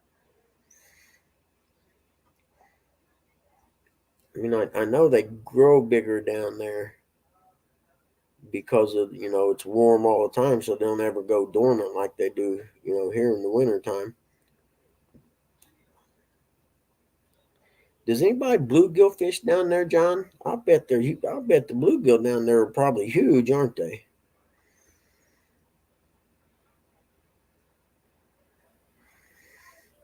Okay, so the water temperature, that would make sense. I wouldn't think of that, but yeah, so the water temperature gets so warm the rest of the time of the year that yeah, that makes sense. I wasn't thinking about water temperature for some reason. I was just thinking about the season and stuff like that. That it always stays warm. Is there? See, if I come down there, I'd like to go bluegill fishing. Bluegill's my favorite fish to eat, man. And if Hey, you, bug man, I got to, I got to run. okay, buddy. Thanks for letting me come up here, y'all. Oh, I didn't let you. It's a pleasure to have you up, man. Honestly, I'm glad you come up. What time we meeting at Cracker Barrel Saturday?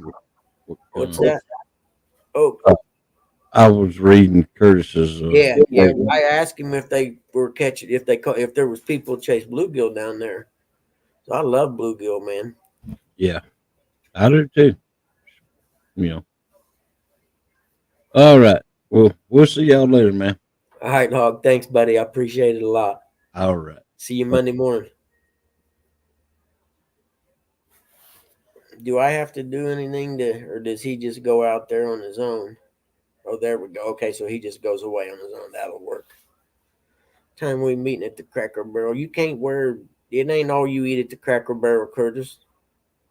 But I've never had bad food at the Cracker Barrel ever in my life. Hold on a minute here. We gotta shut the camera down for a second. There we go.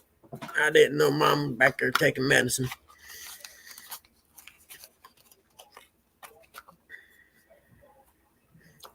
Be well.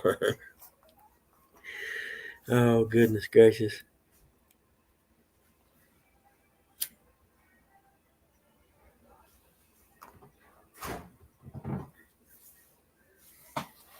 The bite stopped as soon as the live started. I'm telling you, John, there's something about that. You got lucky that first one, I think.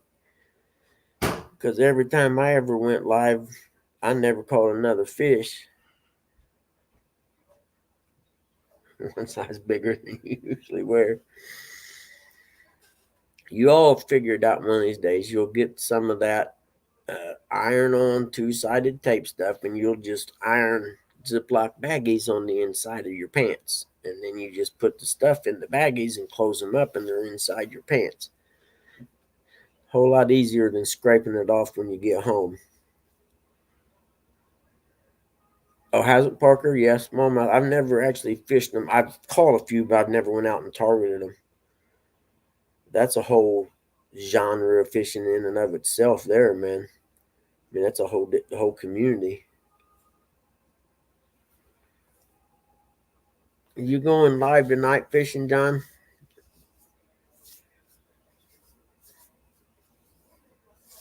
Oh, okay.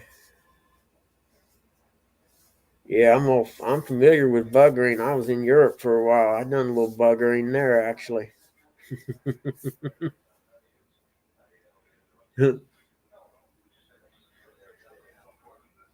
Can you guys hear the TV in the background? Let me know if you can. I'll have her turn it down.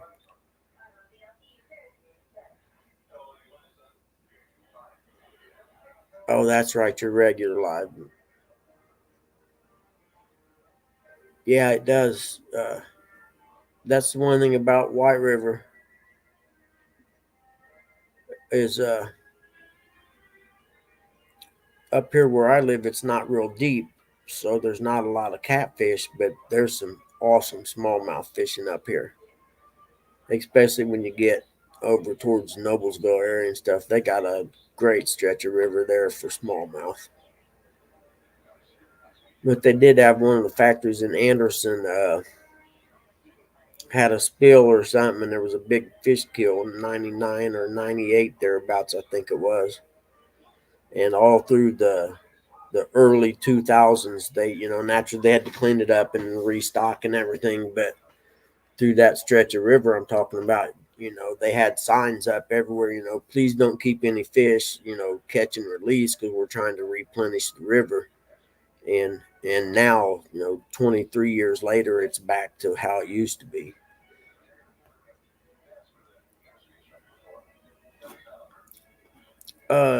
John Parker has some issues with sleeping, and getting up early was not working for him, and he's going to have a live show. It's just not going to be early in the morning. So I went ahead and took over the spot. I got to let my puppy out. Hold on. You going to go out, buddy? Come on. You get big stretch. It's a big stretch. Are you going out or are you just messing with me? Which one is it? Do you want to go out or are you going to bother me? Huh? Yeah, don't reach. There we go. Is that what you want, or do you just want to come up in the chair? Your call, man. Just holler when you're ready to come back. Okay. I'm taking a smoke break, guys. Sorry. But yeah, I didn't, want to take over his spot or nothing, but he would usually email me the night before and tell me what, when the first couple of weeks they done it. And I didn't get an email from him 2 weeks ago, I guess it was, and I hadn't heard from him. I didn't hear him. So I went ahead and it was from Thanksgiving on, I think. But then I finally got a hold of him and he said that he was having some issues with sleep and that he just didn't think he could do it. And I'm like, okay, it's all right then. I'm just going to go ahead and do it. And here I am. I'm learning a lot. I know I'm learning that Hogleg and them got this stuff down pat. And if you want to get a true understanding of how smooth his show runs and how good it is, try it yourself one time.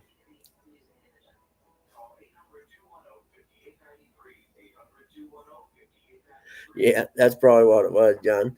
The campground, like, man, dude, you got to quit getting up and screaming. Good morning, World Stan. How are you, buddy?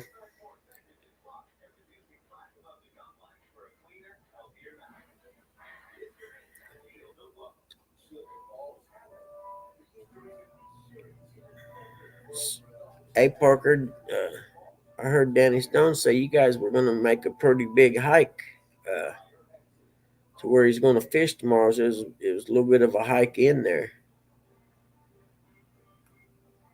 But if I think he said something about you might have some weather, so you maybe have to fish somewhere else.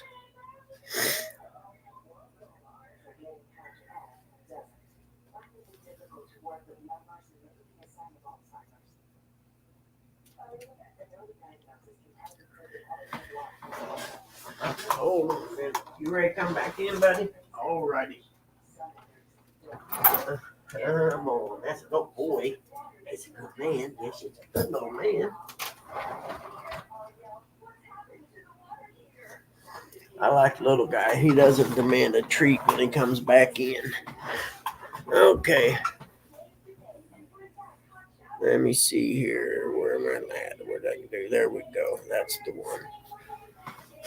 That's the one.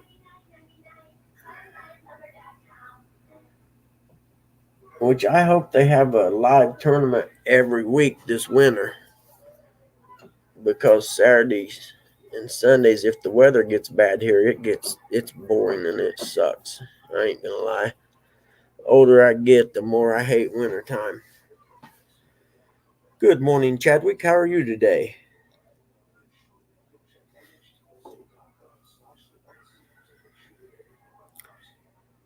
Yesterday was Chad's birthday, for those of you who don't know. He turned a whopping 23 years old. Just imagine 23-year-old and got a brand new boat. How's that work?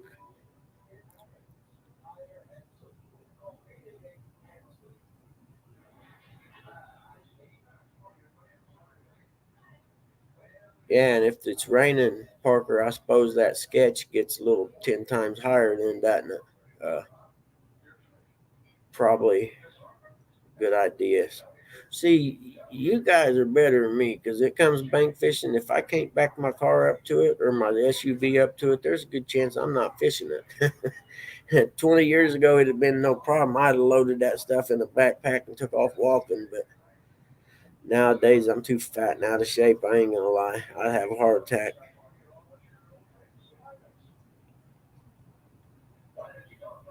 I think I'm gonna make some ribs tonight.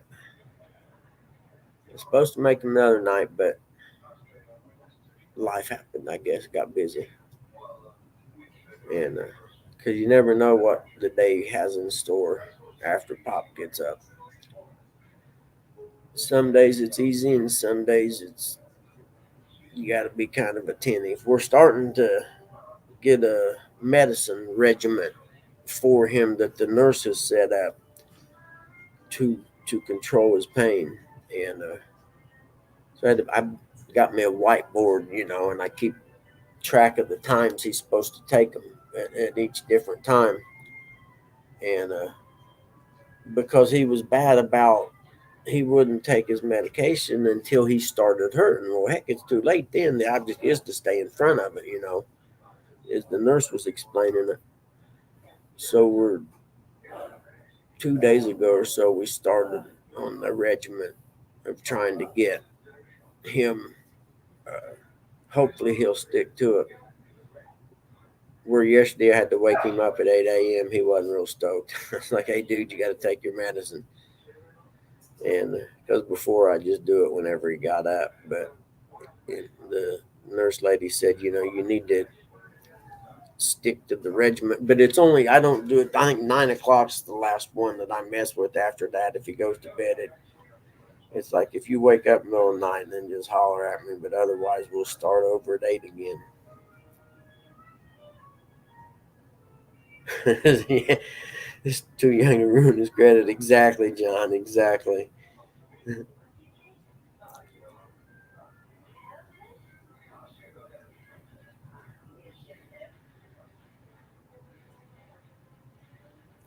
Oh, I know, John. My grandma was the same way. When her dementia started getting real bad, she said, "You guys are poisoning me. I know that you are. I'm gonna call the FBI." I'd tell her, "Grandma, go ahead and call them. We'll take care of them when they get here." And she used to crack me up. She'd go to lunch on Sundays with my cousin, and when they get back, my cousin says she cracks me up. She gets in the car, and the first thing she says is, "They don't feed me." Oh, I'd die. Yeah, John, the morning there, I understand, man, dude. It just to the point you almost dread the morning. You get it's the same fight over and over and over and over. I understand it, and then like where Pop is getting to the point now, he forgets stuff. Good morning, Jody. How are you? So good to see you. Pop's getting to the point where he forgets stuff, and he says, "Well, I just took that a little bit ago." No, Pop, it's been 3 hours. It's time. No, we just did that. And I'm like, I finally had to tell him one time. I was like, "Pop, now, A, why would I lie to you? And B, I would never do anything to hurt you, And when I finally put it to him that way, then he kind of mellows out some. But it's she's never been married and never had kids. And it's sad, really, but sometimes it is comical. I mean, there are times that you just kind of get to laughing because it's borderline ridiculous that what you do or what you hear and say. Where I don't want to live that long, to be honest with you, man. I don't want to live to be old like that and get to that point.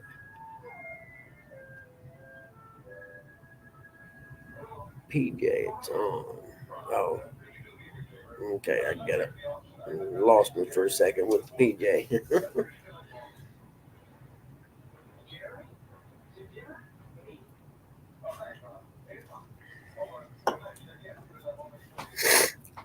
For anyone who wasn't in here earlier, trying to come up with a name for my show on Friday morning. So if you have any suggestions, throw them out there. Or if you just happen to pop in your head sometime, email it to me.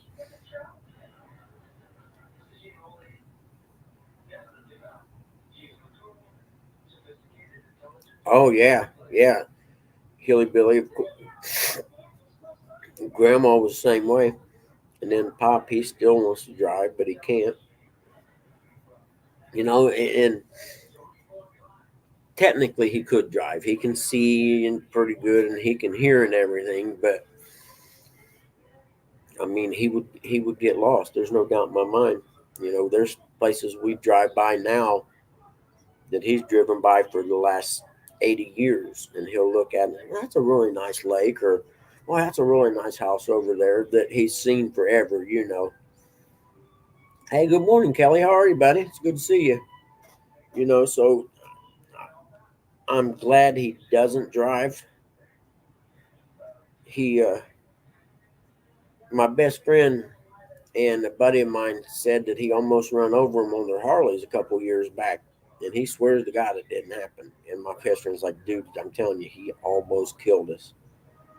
And that's when I started working on getting him from behind the wheel. Wendy Jane Watson, good morning. I honestly am not familiar with your name, and it's good to see you. I think I can maybe go back afterwards and click on all you guys and follow you, the ones I don't know, or sub to your channels. But I'm not going to push any buttons here because I could end things and not know how to get going again. So we'll leave well enough alone right now. But it's good to have you. Like I said, the name isn't familiar, and if you're new around here, I just started doing this Friday show. I do it because the Boar's Nest is only on Monday to Thursday from 5 to 8, and there was a void here, and everyone like me would get up on Friday morning and think, man, I wish there was a show to go to. So we decided to make one. Yeah, John drives me crazy. I agree.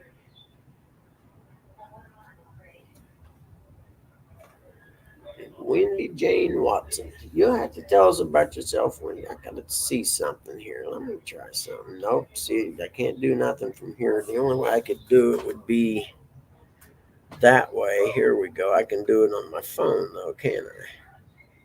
Well, by golly, it says I'm subscribed to you. Oh, I remember now. Yeah, it might be most of music, depending on how I feel. Yep. Okay, I remember you now. I'm sorry. But I haven't been subbed to you very long. And because I'm an airhead, I have to go back and look. You know what I mean? And I see that I'm subbed to them, and I read. I'm like, okay, I get it now. I lost the chat or the chat on my phone. Hold on, what we do here? Tilly, you need to go out, honey. Huh? Hold on. Let me go in here and get this other dog and let her out. I'll be back.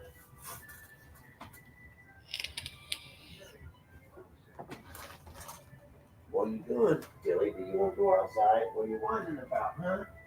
What are you wondering about? Do you want to go out, or you just being a pain in the butt? I think she should come over there. I didn't want to make noise. Get over there, your mom. Hold on, dummy. Oh, are you gonna go out or no? No, you go there with your mom. Go on, get her. Go on, get her and lay down. You're fine. You can make noise. It don't matter. Okay. Yeah, just don't turn the TV up too loud. Talking on the show thing, my lady as long as I could. No, you're fine. Don't even worry about it. Tilly, quit barking now.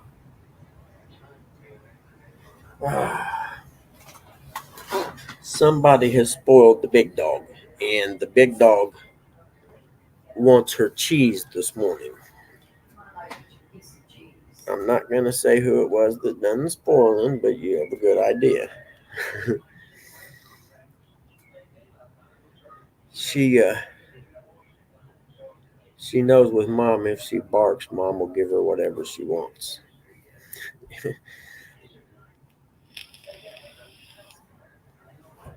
Oh no, Chrissy, I don't play that.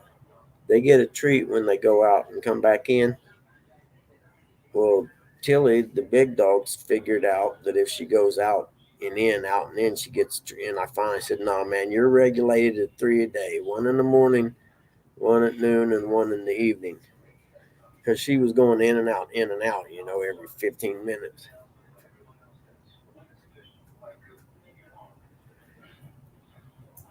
I had to laugh. I don't know if I told the story, but you hear him barking until he quit. But I moved back home and I brought Tilly with me, or I got her when I first got back. And after a year or so, she started getting fat. And I'm like, what in the heck is going on with this dog, you know? And I thought it was because I just filled the food dish up whenever it got low, and I thought maybe she's going in there and eating too much. So I started, putting the bowl and everything up. End up, my grandma was feeding her graham crackers every morning when she'd have her coffee and graham crackers. I looked over one day and she got her hand under the table every time grandma had a graham cracker. Tilly had a graham cracker. I looked at her. She's 96 or 7 years old. I said, Grandma, are you feeding my dog graham crackers? Looks me dead in the eye. Nope. And I'm like, come on, you got to be kidding me. Yes, you are. And she still said no, never did fess up. But that's how my dog got so fat.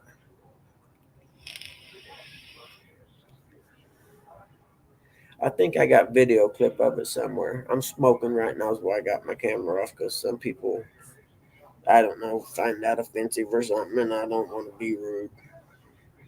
You know what happened to me? I sure got nice in my old age. I bet you do, John. Yep. I don't mind spoiling my dogs. I love them, but you got to watch out to the point it's not healthy. And this dog's fat, dude. I'm telling you. The best thing that ever happened was moving out here, because she goes outside and tries to run.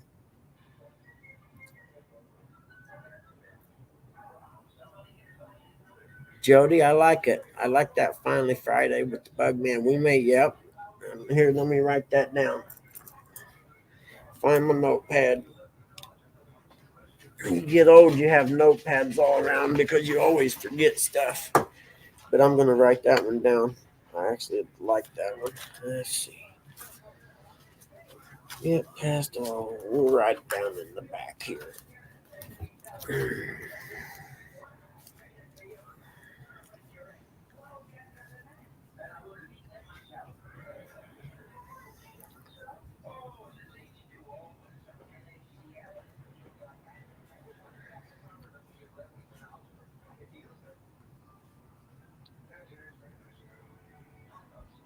I like that, Jody.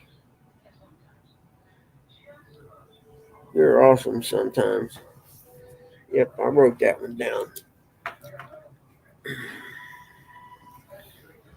Yeah, let's see. I'm just vaping so I can turn my can back on. I'll just blow the smoke the other way or something.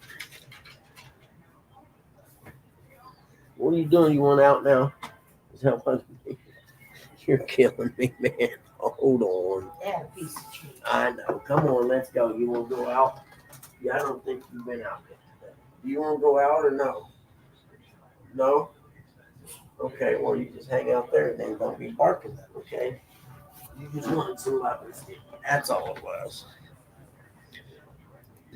She just wanted some loving. She don't want to go out. I don't think anyway. See if you can see her sitting here giving me her sad eyes. See her? What do you want? Do you want to go out? I don't know what you want. No, you're not getting any treats. What? Hold on. What do you want? Hold on. I'll be back. What do you want, honey? What you looking? You want to go outside? Yeah. You want to go out? Come on. I'll let you out. Come on. You want to go? Okay. I quit then. I give. Go find something to do that doesn't involve me being part of it. That's what it was, Hilly Billy. She wanted some loving, to be honest with you. That's exactly what it was. I gotta do my hair, so I can't count. I can't chat. There's a lot of hair there to do. Hey, Terry B, how are you, buddy? Good to see you this morning. Yeah, finally she turned her back. She's looking for mom now. Yeah, I hate that routine too. I just keep mine short so I don't have to worry about it, and I wear a hat. Hey, Cody. Good morning, buddy. How are you? It's really interesting to see you, buddy. I ain't seen you around early morning forever and a day.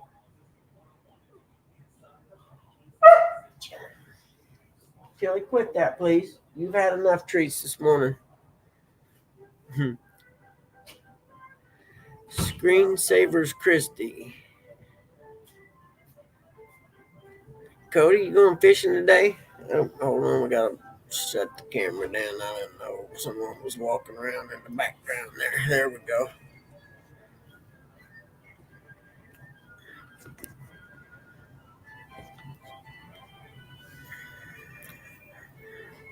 Hey, Cody, you guys aren't part of Brian B's mystery partner thing or whatever tournament, are you? Yeah, Chris M, she's happy.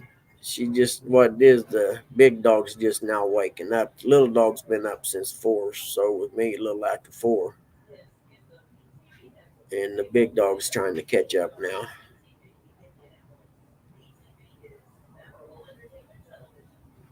I need to do my hair too, Jerry. Man, Jody, you know they was going to jump all over that one, didn't you? Gonna wash that gray right out of my hair. I remember that commercial. I fly my gray with pride, man. You know what I mean? I earned every one of them gray hairs from being a dad. So I ain't covering them up.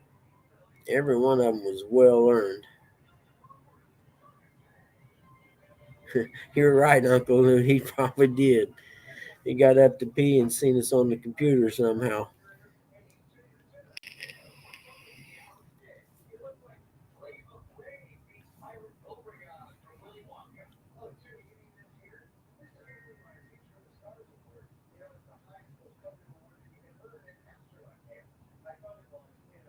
Oh, that's right. You have a regular tournament tomorrow, don't you? Is that one that you guys are putting on? I know you were putting on some tournaments. Is that one that you guys are hosting or whatever?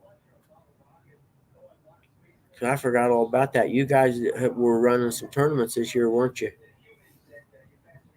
You need to give us uh, like the week after you have a tournament, man. You need to give us like an update or something. And if you're doing shows like that, I don't get any notifications for them. You should text me and let me know. 'Cause I miss a lot of shows from not getting notifications, and I hear people talk about it. I'm like, well, I didn't know there was one.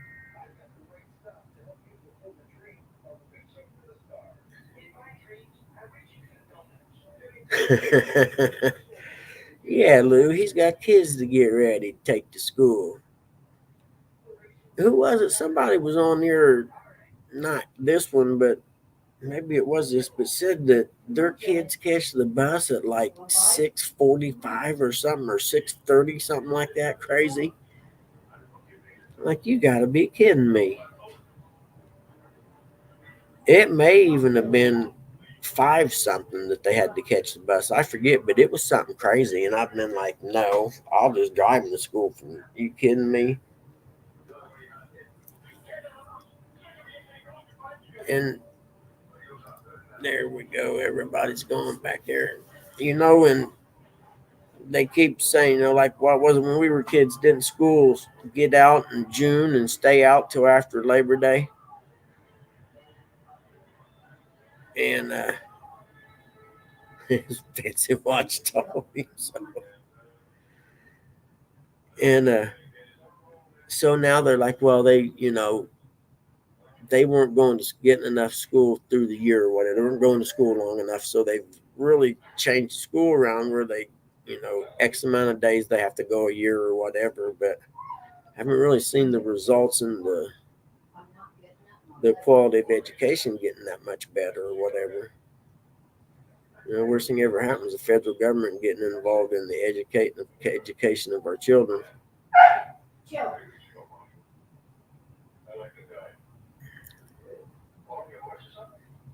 Okay, so half century, they refer to you as 50 then. I'll have to remember that.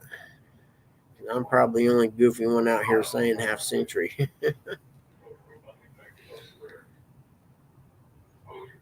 half-century catfishing. That'd be 50 years old or something. I don't know.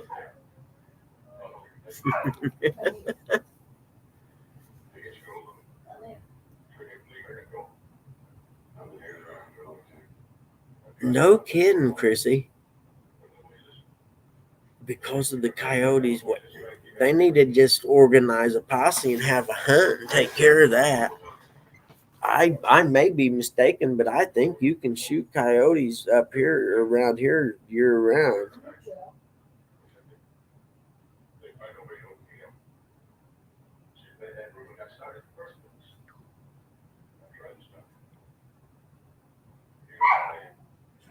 Did it really, Chris? That's an hour to school, back and forth each day. Hey. So evidently you lived out in the county or something, I guess. Man, that's crazy. I'm trying to remember. I think our schools. I think the first bell rung in high school anyway at 7:50, and we got out at 10 till 3 or something like that, if I remember correctly. And I thought that was long enough day. Yeah, open season on coyotes. I thought it was. That's what I was worried about when I first moved out here because little guy, I mean, the coyote would eat him up in a heartbeat. And I was worried about that. So I got a rifle sitting close to the sliding doors out there just in case. Hold on, I'll be right back. We'll go get the dogs a treat real quick.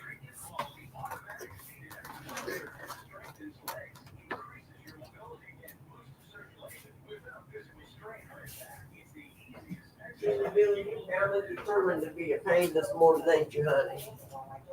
My legs are swollen, my joints are no longer stiff, I walk without pain. Ellipse fits perfectly under my desk, and it is so quiet that none of my coworkers even know I'm using it. Strengthen and tone your leg muscles. Increase your mobility, flexibility, and balance. Plus, stimulate healthy circulation. Since I don't work out like I'm challenging myself, but it still super easy on my joints with no impact whatsoever. Now I can walk longer than before. I feel stronger. It's able to strengthen different muscles and move legs in both directions, which is exactly what we want for someone trying to regain full pre-injury function. I have less stiffness and more flexibility. I have better balance and increased my mobility. Ellipse, power-assisted leg exercise that frees your mind to enjoy your favorite seated activities. Perfect for supporting your therapy at home. And it's whisper quiet, so use it while you work. Just plug it in, place your feet, select your speed, and relax. Ellipse does all the work for you. My joints feel better, my knees feel better, my back feels better. It makes me feel stronger too. In fact, you can relax and exercise at the same time because it's so quiet. Loosen stiff joints and tight muscles, reduce swelling, alleviate cramps, and calm restless legs. After my first use, I could see that my legs were not as swollen, and I could feel my usually cold legs getting warmer. I could feel my circulation was improving. My circulation is moving, I'm burning calories, and it makes me feel energetic. Other seated exercisers produce harsh, jarring movement that's hard on your joints. But Ellipse's 46% larger rotational diameter provides more movement and exercise. Plus, ultra smooth motion that's safe, super low impact, and feels great. Call right now and order your very own Ellipse, the seated exerciser that strengthens legs, increases your mobility, and boosts circulation without physical strain. Call now and be one of the first $300 to be upgraded to the Ellipse Deluxe Bundle, a $100 value. Yours absolutely free. I'm going to see if I can't get headphones and won't not have to worry about that.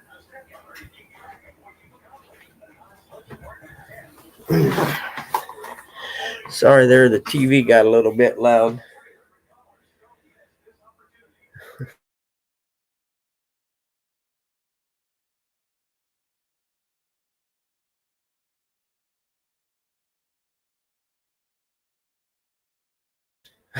I had to mute the mute. I've hit the wrong button. I had the mute on again. Sorry. I had to go pee too, so.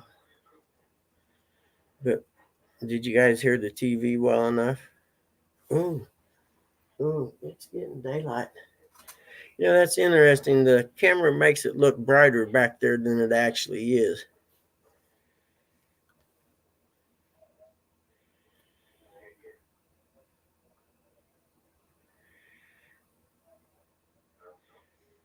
This secret sabotage tournament, I like it. You're going to have to explain it to me. I forget.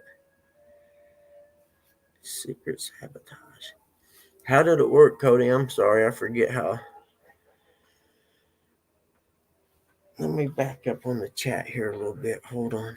I missed stuff. Okay, no, I didn't miss nothing. Oh, there it is.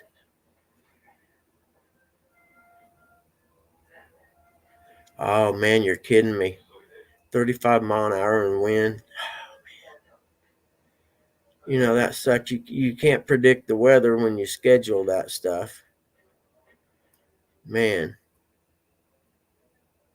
that hurts turnout. It you have to worry about the safety even, you know, when it's like that. It makes it so much harder.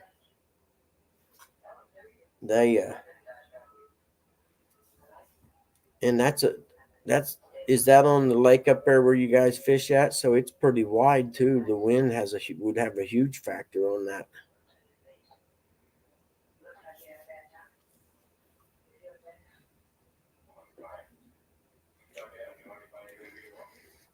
I'd mandate in my rules that people have to keep their life jackets on or their flotation device, whatever. And I just learned that when it gets real cold out, those auto inflate ones don't work. I didn't know that because that's what I have now. So I didn't know that the cold would affect them. So I guess in the wintertime, you would want one of the old school kind of fishing vest things, which I'm probably going to have to get the extra large, heavy flotation device. I know, Cody. I'm just saying, I'm thinking that maybe just for legal reasons. But wasn't it last year we lost somebody that drowned in the tournament? You know, and you know, they were saying had he had a flotation device on, it's a good chance he wouldn't, you know, he would have made it.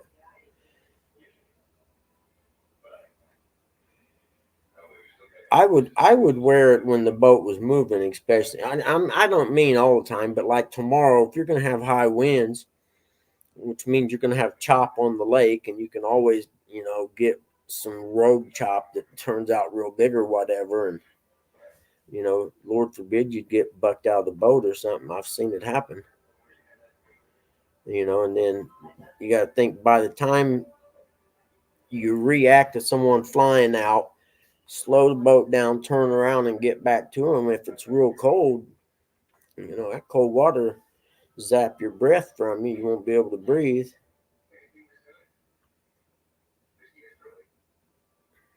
That was one of the big arguments me and Pop had originally. You know, even though the place where we go bluegill fishing is trolling motor only, but I was telling him that wasn't the point. The point was if he stood up to pee over the edge, which he always does, that if he fell in, there's no way I'd get him back in the boat. You know, and without a flotation device, you know, we're history. I don't know what we'd do.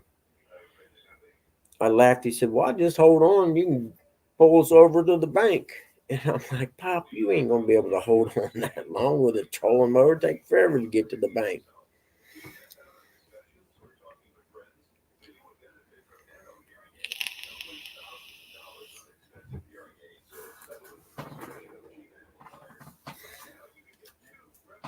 But I can't wait till I can, you know, actually take off and do some tournaments and stuff like that. It'll happen sometime. Because it'd sure be fun. I would like to do that. I'd like to fish some of the cat tournaments, you know, spend some time and get to know how to fish on the river and stuff, you know, with J Dog and them and learn, you know, more learn about boating on the river as opposed to just the fishing aspect of it. Because, you know, boating on a big river like that, there's so many things that you wouldn't think of that could be dangerous. I wear my life jacket in the bathtub. I used to, but I just stopped filling the tub up so full.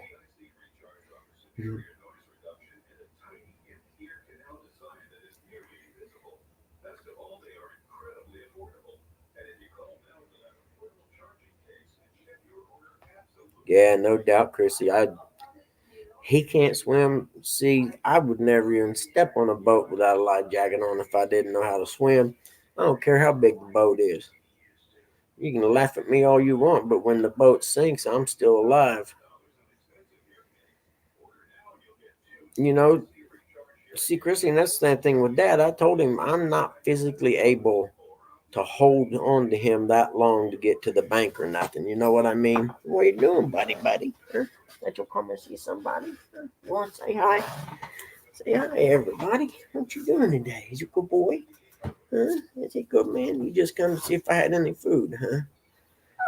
Okay, you gotta go out. You got poopy? Huh? Okay, let's go. Oh, you both got to now, huh? Okay, I see. I didn't see Tilly back there. Hold on. This is getting a little monotonous, guys. See you in a little bit, like 5 minutes, if that. It's gonna be a pretty sunrise this morning.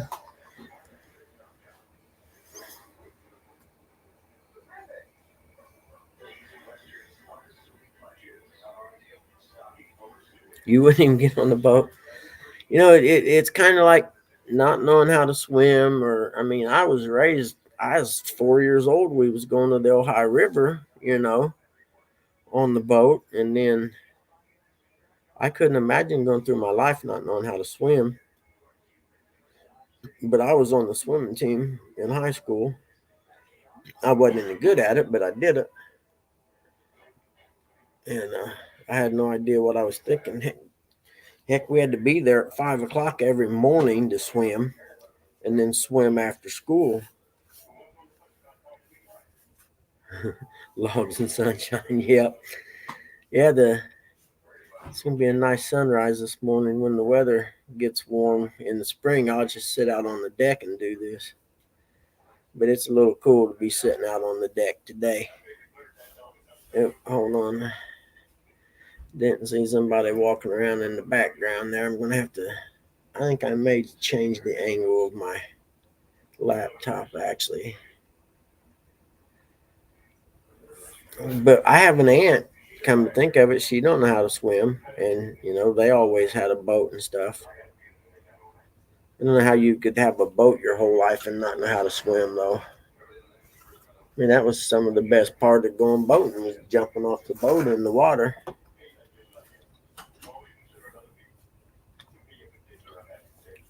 I'm trying to figure if I can move this laptop over here. Now, let me see how much cord I got left. Yeah, I think I got enough. Yeah, that ought to work. See how this works. That might be better. Yeah, I think that's a little safer, actually. Don't have to worry about seeing nobody walking around in the background. I can lean my chair back now. I didn't even know why I didn't even think of that.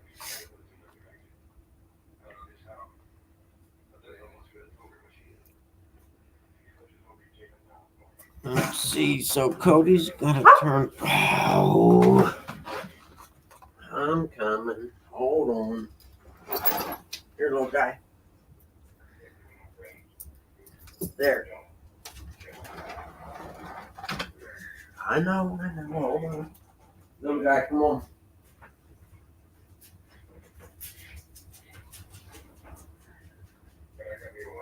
There. There. See ya.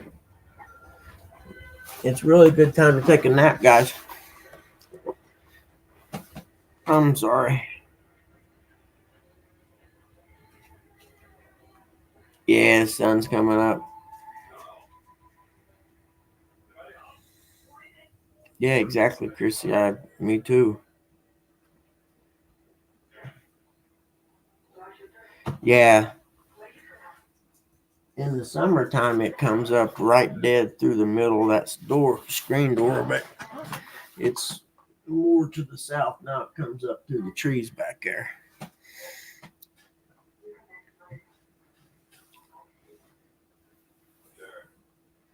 Yep. Everybody go. That's fine. Fluff, what? Oh, I know. That's right. She said the storm was hitting. Everything was sketchy there signal wise. I remember now. Hey, what's up, Riggs? Good to see you, man. What's a cracking with you?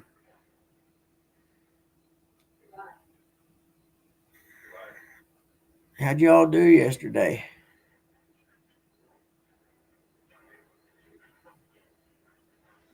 I gotta quit looking at the phone down there. I gotta remember that the camera's up here. I'll get this figured out one of these days, guys.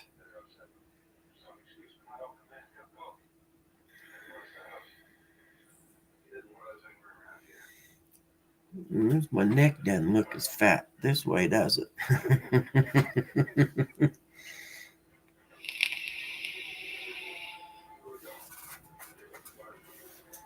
Oh man, look what I just found. I forgot I had this.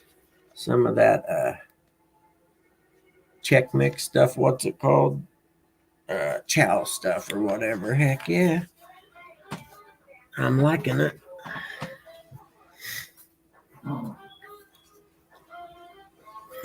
Let's see, 40 likes. I can't even see the likes, I don't think, on here anywhere, can I?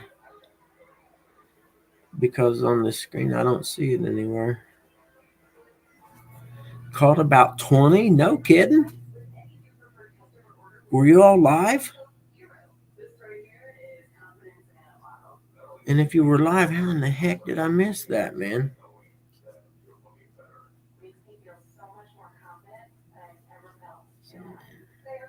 Biggest was 35, a lot in the 20s. No kidding, man. Those are big fish. Where'd y'all, you went to, oh, shoot, don't tell me, I'll remember in a minute. What Nickeljack was it? Where'd you guys go to? I forget now. I know I'm an airhead. How many, you guys, how long was y'all there to catch 20 fish? They must have been banging. That's one of them kind of fishing days that brings you back the next time, isn't it? Goodness gracious. That'd be enough that even if I didn't catch a fish till Christmas, I'd still be content, but I'd sit there and caught 20. Goodness.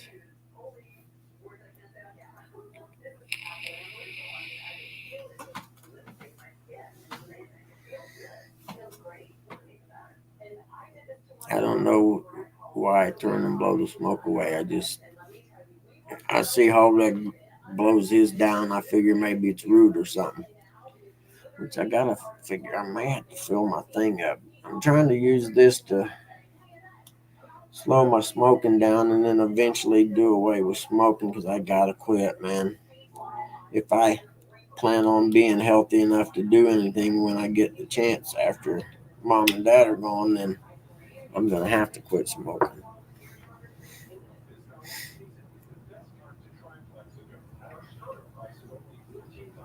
Hey Aaron, where were you guys at yesterday? I forget. Was it oh, I don't remember. I remember hearing you were live when you were driving. Are you taking off, Chris? If you are, man, thanks for hanging around, dude. I appreciate it. You know, you're right, Chrissy. It is 100%. You got to get your mind in the right place to do that. It was like I used to drink a lot when I was younger. By classifications, I would have been an alcoholic probably, but you know, there came a point in my life I had to stop, and you couldn't have gotten me to stop until the time came that I knew it was time.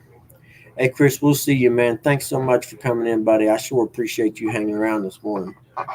You helped me a lot on this morning, like kicking suggestions and stuff in, so it's greatly appreciated, man. Kerr Lake, that's it. Thank you. I just For some reason, I couldn't remember the name. Jill, you got me in trouble yesterday. Don't do it today. Yeah, because you woke Dad up. Quit that now. Go. She woke yesterday morning.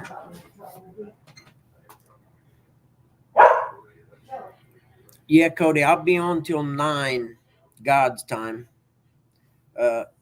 Cause at 9, what's his name does the fish tying show, the fly tying coffee with what I don't know. I forget name, dude. I'm so bad. Finally kicked the habit of the hard habit. Oh, I know, Chrissy. Bar none, Nicotine's he's on at 8 Central, which is 9 Eastern. I'm Eastern time here. Are you Central down there? Yeah, Double Dave. There you go. That's the one. I'm horrible with names. That's the worst part about this. But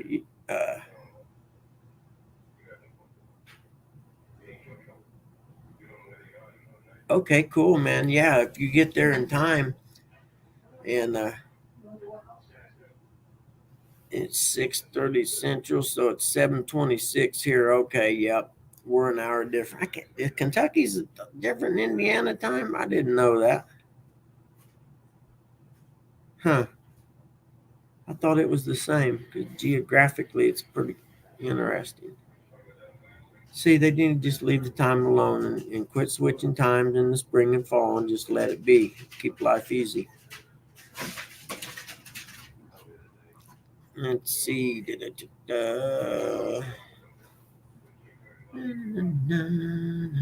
What was I looking for? Hold on. It went too fast. There we go. Dog, sun's coming up. Got cakes on the griddle. Life ain't nothing but a fun riddle. Thank God I'm a country boy. I agree, cat dog. How long stay at night? Drop the kids off school and get hooked to a boat while I'm getting bait. Excellent. Yep, that's cool. But if not, if you're going to go live getting bait, I'll swing over there and watch that live. Really, different parts and different time zones. That wouldn't be confusing, would it? That's a nut. Yeah, J-Dog's on the same time as me. You're right. I'll feed you a little bit. You know, I know we got a couple towns in northwestern Indiana that are on Central Time because they're so close to Chicago. They want to be on the same time for them for business and stuff. Well, you got 13 minutes till you get to work, Jody, or hopefully you're not going to be late today. I'm getting ready to lock a dog in the bedroom here in a minute if it don't straighten up. Because yesterday morning, Mom was in the kitchen and had her barking. I said, you better quit. It's going to wake Pop up. So he won't wake him up. He can't hear anything. About that time, bedroom door open. I was like, see, I told you.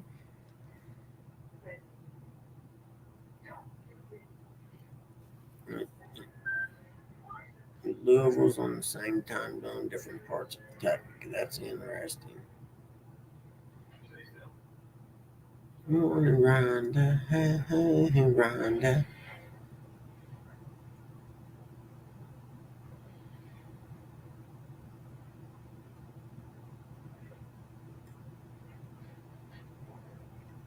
Yeah, dog, you're right. That does make sense. You know, that now that you mention it. Yeah, it does.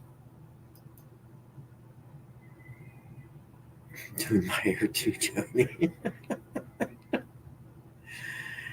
Oh, you're killing me with the hair thing.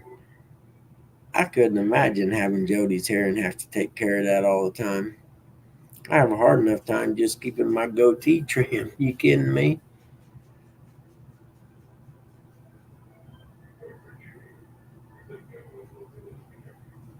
You know, that makes sense. Now that you mention that, I think about the line between Indiana and Illinois. It does kind of dissect the state. Yeah. Just wash my hair and I can't do a thing with it. You know, John, on days like that, I put my hat on.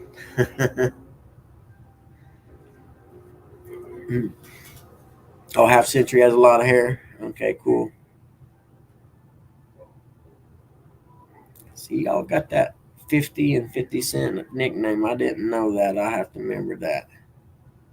But it's easier for me just to say half century, I think, actually.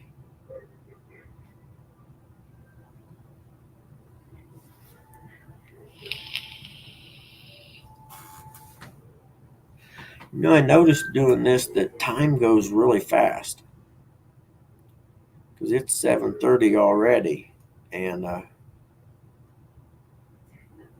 I last week it uh, it went fast until it got to be, and all of a sudden it was 9 my time, 8 theirs, and I was like, oh man, I got to kick off here for what's his name show.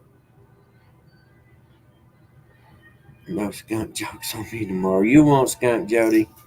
I got faith in you. You don't ever skunk. Very, very rarely. I just miss all them big flatheads you used to catch all the time.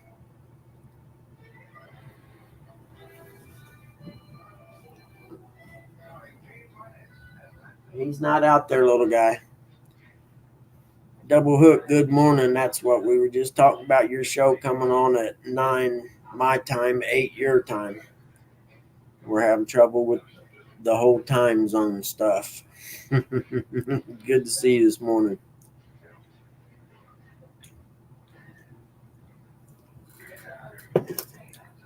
People next door got this great big old dog.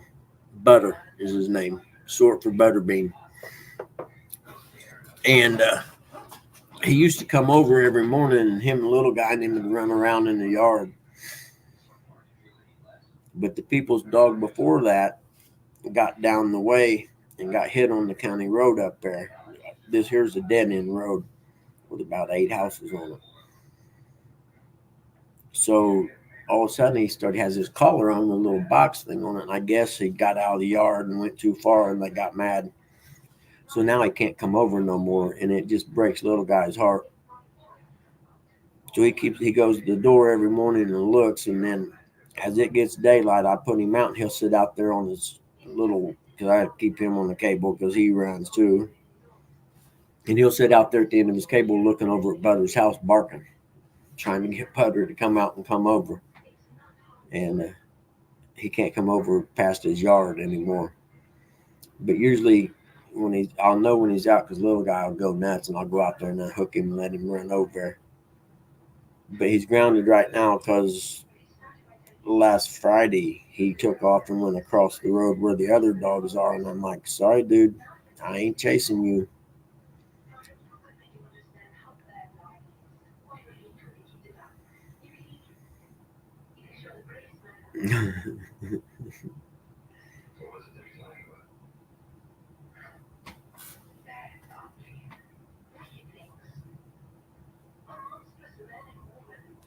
Let it go gray, Jody. I think it'd look good, or at least with some gray highlights. I think it would look nice. But that's just me.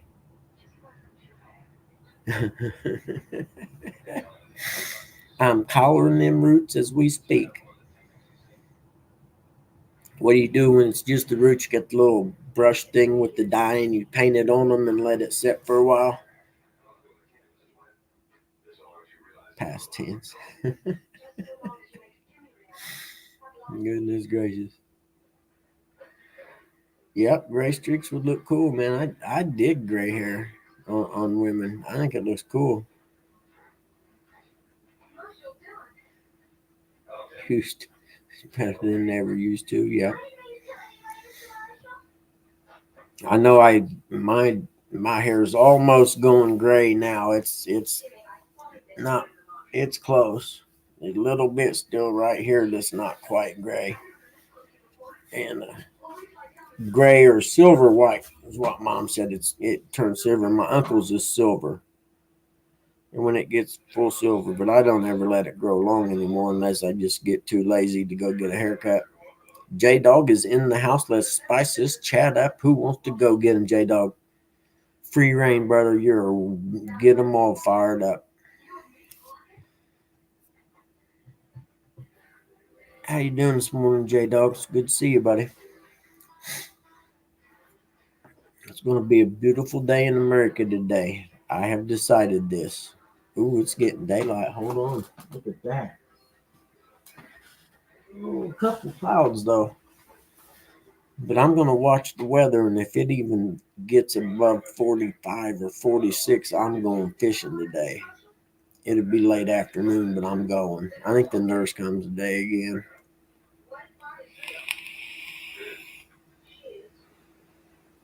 Oh, she did.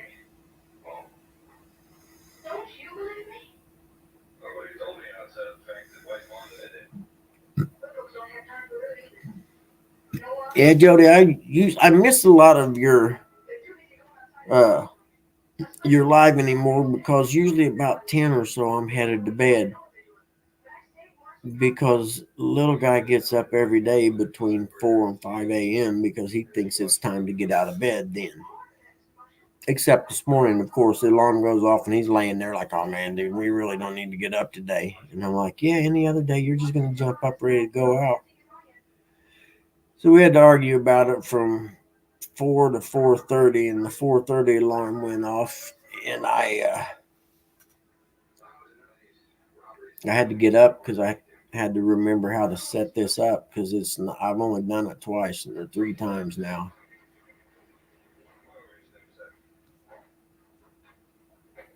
Oh, do you, Jody? Yeah, I usually I watch your Friday night one, and sometimes I catch you during the middle of the week. Sometimes I catch it'll be just James too.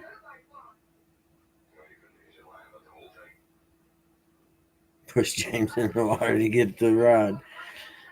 I mean, I've seen the bait grab a Jody. Yep, what happened to that aggressive nature? I'm with you, man. Like, where is that woman at that used to be here? My phone keeps beeping. Am I getting messages or something?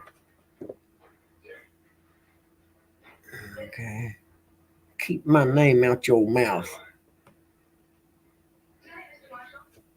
Cody Slow.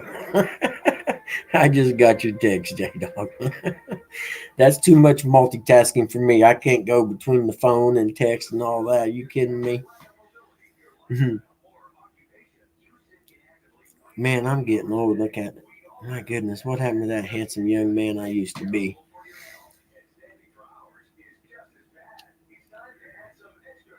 J-Dog, do you fish in that tournament tomorrow?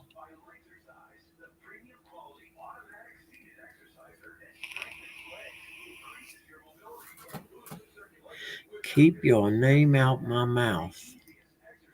I keep your name out my mouth. I'll come over there and pimp slap you like I used to do in the old days. Keeping my hoes in line, see? Did John leave? I must have missed him saying goodbye. Let me scoot back up here a little bit. And like he's got anything to do. No, there he was. Oh, that was way early. They just heard jealous. Where is it? Golly, he may have left and I didn't notice. Might have been when I was going to pee-pee.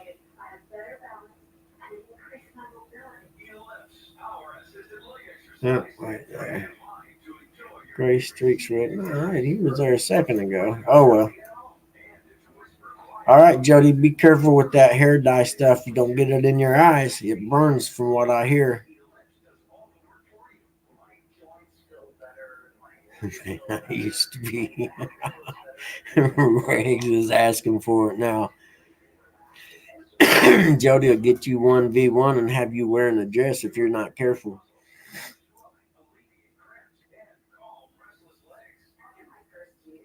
Oh, you got nasty weather tomorrow, J-Dog? Maybe you come up here and not catch fish with me then in a little lake that ain't worth a darn to fish at. Morning, Dave.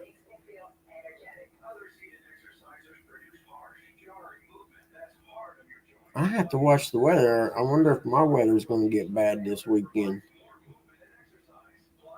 I used to watch the news religiously at like 10 o'clock. I don't know what happened to that. I can probably look on my phone and it'll let me know what's going to happen.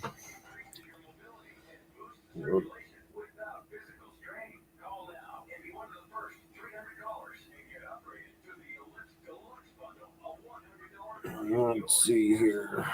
That goes, that goes, that goes. Okay. See what my weather looks like. Ooh, today it's going to be 55 degrees today. 0% chance of rain. And it's not going to it's going to remain 55 all night long. Oh, I'm going fishing. I don't care if it pours rain. Okay, yeah, now Saturday, you're J-Dog, we're going to get nasty Saturday too. What's it say? Cloudy, slight chance of rain, showers, low 52. Low of 52 on Friday night. Okay, that's Friday night. There we go. Saturday, considerable cloudiness, occasional rain showers. Wind southwest. Ooh, wind southwest at 15 to 25 mile an hour, 50%. Yeah, tomorrow's going to suck. See, and it says today the winter. It says tonight winds 15 to 25 mile an hour. God, that figures, man. But then again, they said that yesterday, and in the evening time, I swear that wind wasn't blowing that hard. You know, we'll just have to play it by ear. I could always go set my poles up and sit in the truck and wait for the little bells to start ringing.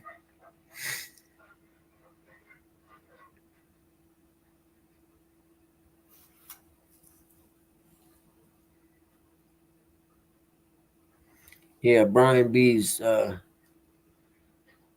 surprise teammate thing is on this week, the second part.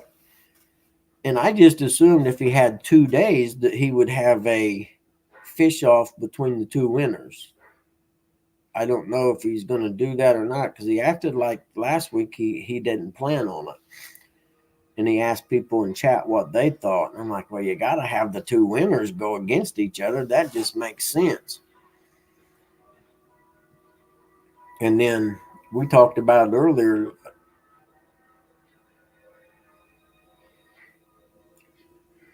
Oh, that's right, J-Dog. I forgot you sold that. You know, man, property, there's only so much of it in the world.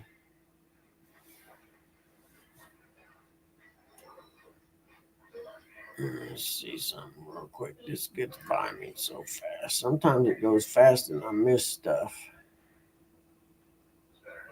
Okay, there we're good. But it said 15 to 20 mile an hour sustained winds tonight. Screw that, man.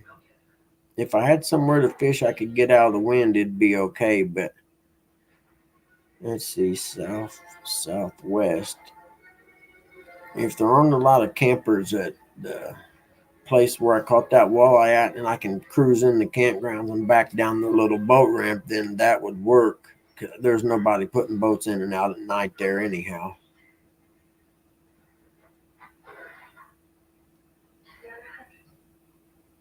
I had playing my laptop last week, but my grandkids and daughter-in-law was here. So, oh, that's right. Yeah. Bobcat and Fisizzle. They're what they hey dog, what they would be, did they win last week? Is that what you're saying? So they would be up to take on the winners of this week's?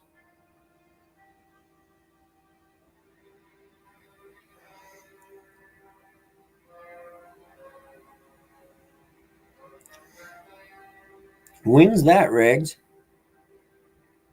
And when are you streaming for Tom? Because I like watching the doc lives. I got lucky enough to be tuned in, what was it, last year when the 92-pound fish got caught? I was actually watching that night. That was cool.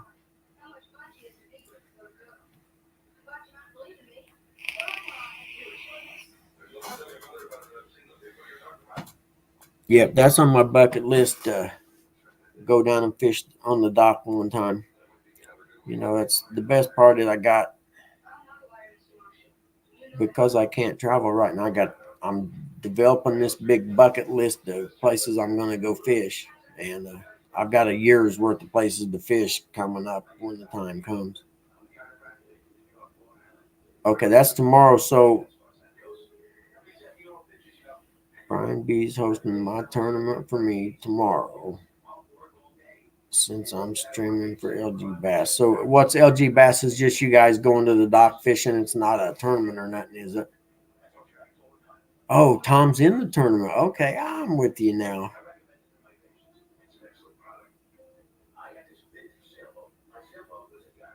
Okay, I see now. So the tournament will be on Brian B's, and you'll be streaming for Tom on the side, where you can watch it. Like me, for instance, I got my laptop and my PC, so I can have one on one and one on the other, and I could actually have both of them on.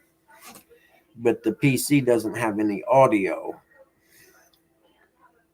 because something happened to it, and I don't have any speakers hooked up to it now. The audio don't work no more. But it's my work machine anyway, you know what I mean? So it's not like it really needs it. Hey Otis, good morning. Good morning, man. Good to have you. Thank you for coming in.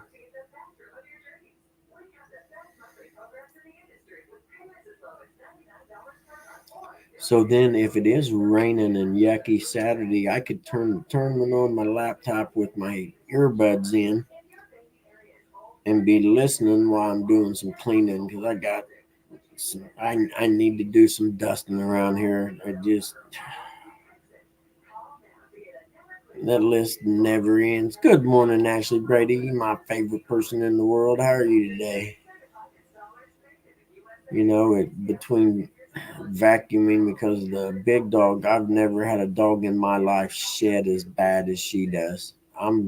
Next summer I'm shaving her, actually in the spring, before she starts shedding real bad. You can literally just pull gobs of hair out of her when she starts shedding. I've never seen anything like it. But I have to give her some like doggy downers or whatever to trim her hair, because she won't. I mean, she'd be going ballistic.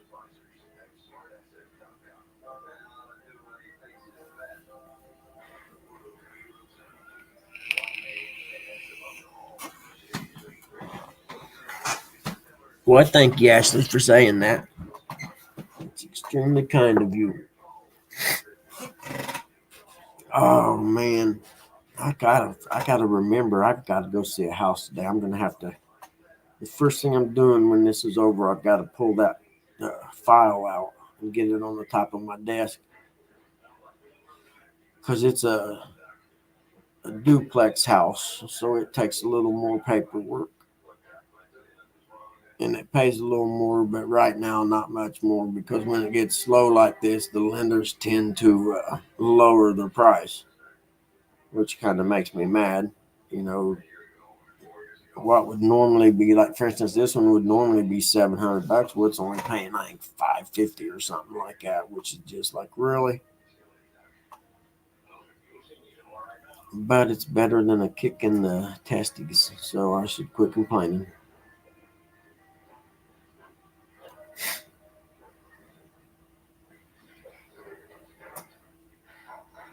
Did a walkabout.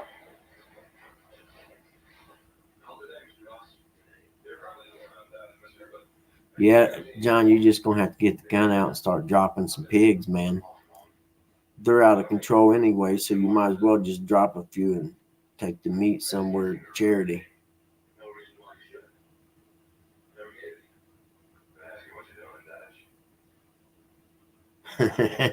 Yeah, man, I'm going to have to pass on the wallpaper. There's a couple of things you don't want me to do in your house. Paint and wallpaper, because I'm not good at any. I'd get wrinkles in the wallpaper, and I spill paint everywhere. You know, even when I paint, I even try to be careful and not get paint on myself everywhere, but somehow it happens. It's been that way my whole adult life. I have no idea why.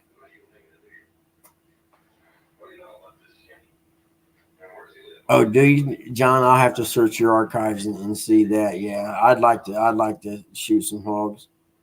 I'm kind of selective about if I would hunt. I don't hunt much, but if I did, the hogs would be one that wouldn't bother me to shoot.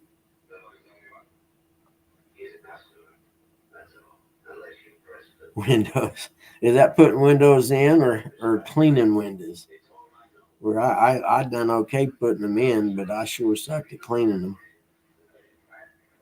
My first house I had, I put the windows and the siding and stuff on, and this was pre-internet, but I watched people doing new construction houses put the vinyl siding on. That's how I taught myself to do it. Oh man, yeah, clean them. You know, my mom was old school. She always used vinegar and water to clean windows. Where I like the blue stuff myself.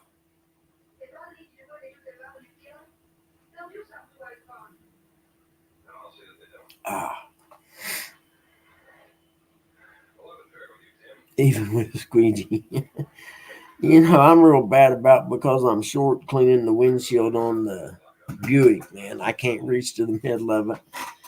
I got to chuckle at myself sometimes when I'm trying to do that, but I always have a hard time getting all the way to the middle of the window. It's like maybe you should carry a step stool with you if you know you're going to go fill up gas and clean the windows.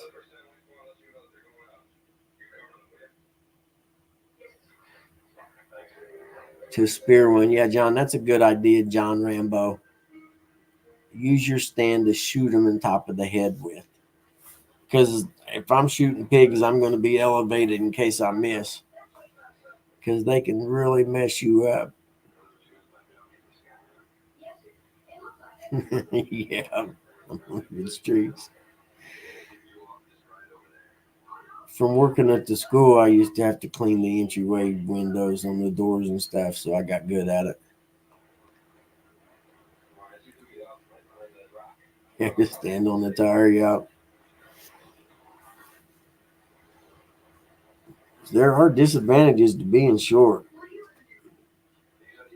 There's advantages too, but there's more disadvantages than there are advantages.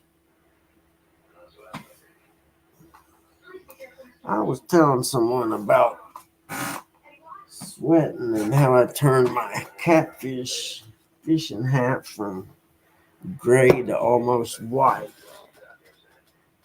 Let's see. Which one is it? I don't remember. I think it's this one. See that color of that one?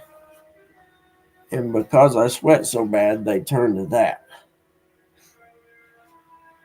That's why I'm bummed about this black hat. I got to be selective where I wear it because I sweat so much that, and I don't know why. I just have something wrong with me that I sweat a lot.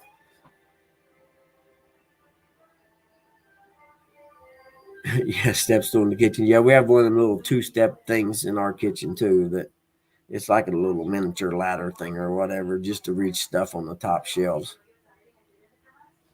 Booby level, man, John. That I like how you think, dude. I'm with you on that. Hey, Stuart. Good morning. It's good to see you.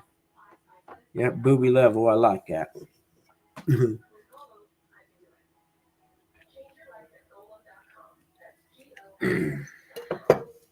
I just hated the disadvantage in high school when it came to dating and stuff like that. Not that I dated a lot because I was horribly shy, but even just having a girlfriend, I was always the shortest guy in the group of friends, you know. 6'6", 6'4", you're 5. See, I'm 5'7". You might want to check the DNA on the mailman there. Somehow they got that tall. Unless, I think that in my family, I think it skips generations because my grandpa was tall. I'm short. My son's a little taller than I am, but not a whole lot. I don't think there's anyone on my side that's over 6 feet. That was my goal when I was a kid. I wanted to be 6 feet tall, but God had other plans for me, and there's a reason. I just don't know why. 5'7" and new flip flops. I just got a new pair of Quicksilvers, John. Come think of it. I'm a flip flop snob. Thought I was 6'8". Yeah, right. In my dreams. I mean, I'd have to wear some of them 1970s stacks to get 6 feet.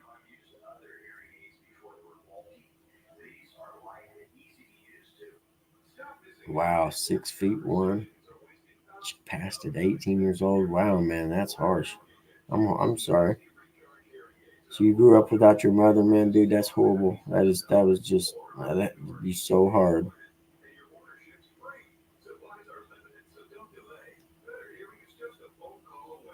Oh, okay, Stuart. Yeah, I told her that I didn't recognize the name, but then I used my phone and clicked on her profile, and I had already followed her, so I was like, "Oh, okay, I remember now." But I didn't know she was your wife. That's cool. I'll remember that. It's good to have both of you hang out, man.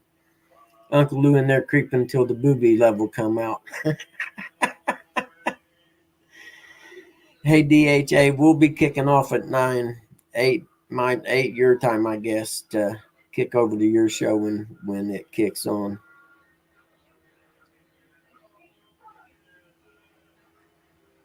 Yeah, Fish for Whiskers, man. I'm sorry about that, brother. That had to be tough.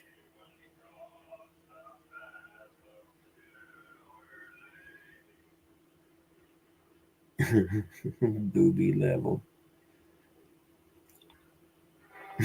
That's why me and John get on so well. We think a lot alike, and he gets my movie quotes, and I get his. So a lot of times we'll have our own little chuckle going on in the chat that most people don't even catch what we're laughing about. Because what is it? I know guys remember movie quotes, and girls don't understand why we do or how we do. In the crowd. Oh, my ears ringing. Hold on.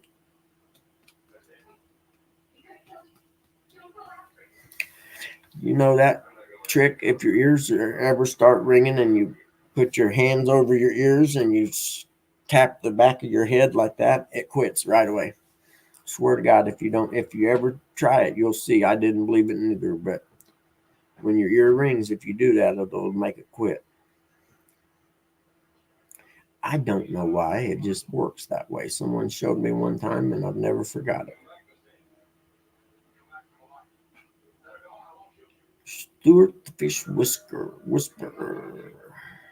I can't see what's your avatar picture, Uncle Lou. Is that a boat? I'm gonna have to go to your page one of these days and look at that.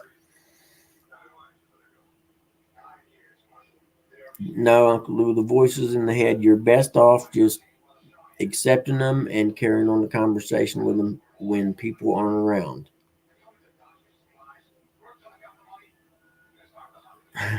I'm telling you, John, it works, dude. I swear. And be careful, Lou, about telling people about the voices because they won't understand. But I get it. I got a few guys I hang out with too.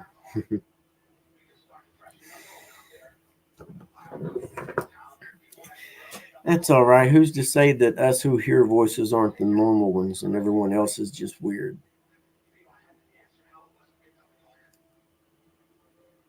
It's like being crazy. Who's to say that crazy people aren't the ones that actually get it and see what reality is? Yeah. You know what's funny is actually last week I was on Lance's live in this place where I fish at. You kind of pull down on this little peninsula and cars are parked up there. Well, I'm sitting out there in the middle of the night talking to myself, as far as they know, because I had my phone inside the back of the SUV and I'm standing outside of it talking and, moving my hands and stuff. And I looked up and there were a couple of cars parked up there and I thought, man, I'll bet they think I'm nuts.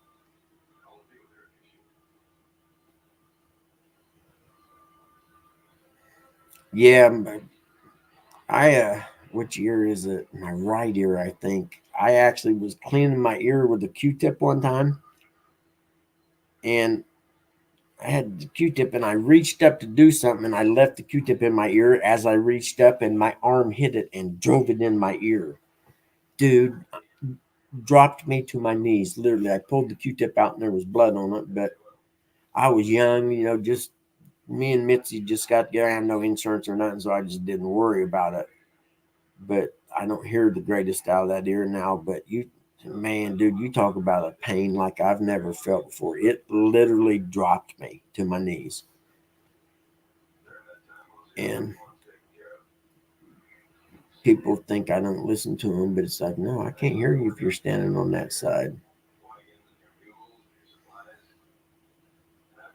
Oh, I'll bet, Uncle Lou. Uncle Lou, weren't you a police officer at one time?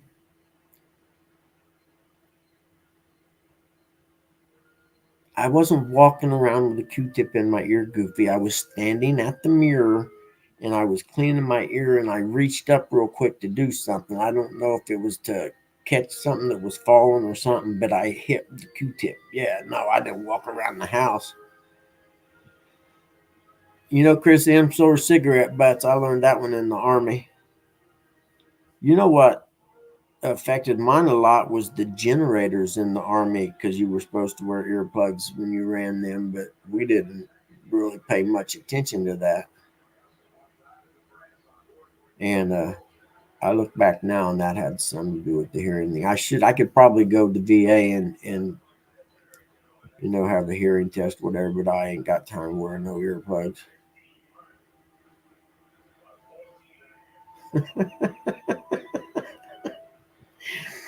You mean the poke through story?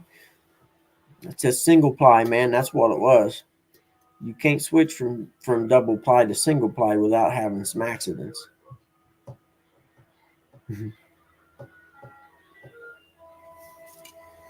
Oh, let me see, Ashley, what happened there, buddy. Back up here.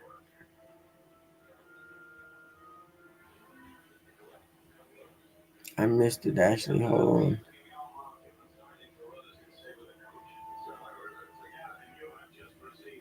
Still. Did something happen, Ash? I'm sorry, honey. I missed it. Let me see.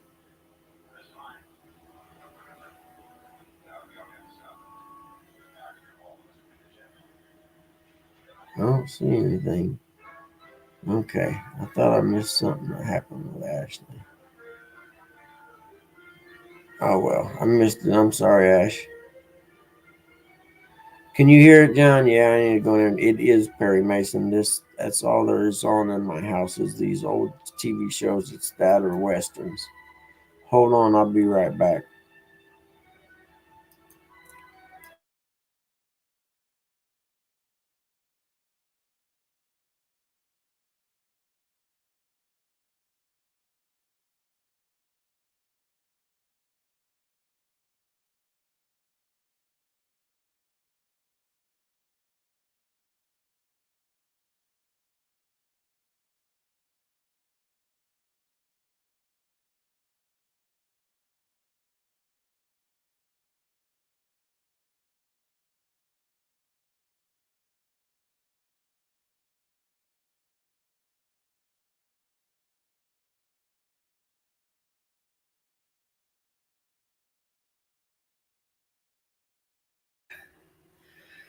I turned it down a little bit.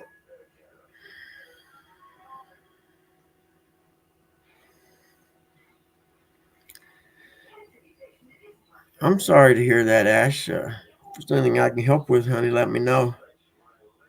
I ain't got money, but I got an ear or a shoulder to lean on and an ear to lend. More of an Iron Man. Iron-sided man. Oh, dude, they go from that to the old Western channel. I don't even know what it's called, but it's on the rest of the day until the next morning. Mom doesn't ever shut the TV off for some reason.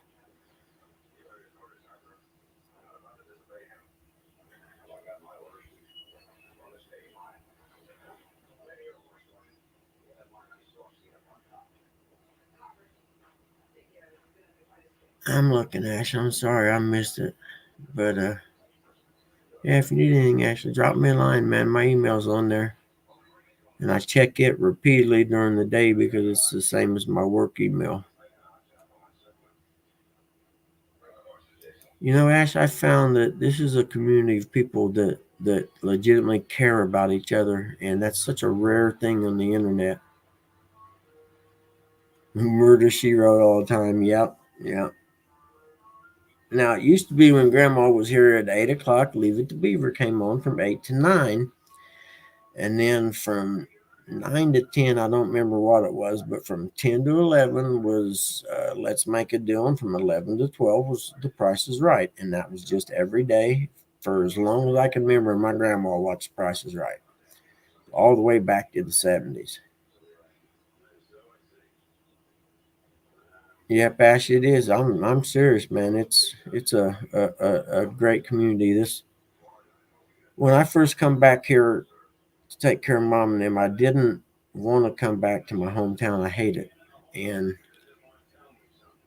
I just started in recovery from being an opioid addict, and so things were kind of sketchy mentally, trying to get things adjusted. And then here I am. And it got to the point for about 3 years or so that I literally sit around and didn't do nothing but take people to doctor's appointments and see houses. And depressed. That's how I got so fat, because I wasn't doing. I've never been fat in all my life until 5 or 6 years ago. And I stumbled across a catfishing video of someone catching this giant catfish, and I was like, I didn't even know they existed. I was like, man, I got to do that. So I just started researching and watching videos, and through this catfish community, I went from not wanting to, I didn't want to do anything, to going out and going fishing and just actually being motivated to start doing stuff. And it, in my opinion, saved my life. If not, it saved my sanity at least.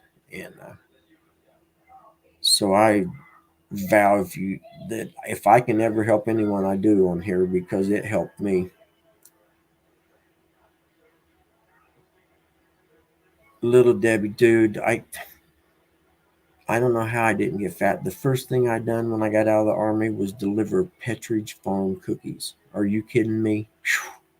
You got goldfish, you got mint Milanos. I mean, I had boxes of them.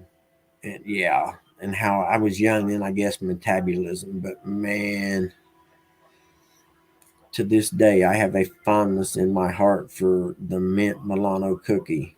But they cost so much, I don't buy them very often. Morning, 3030. It's good to see you today.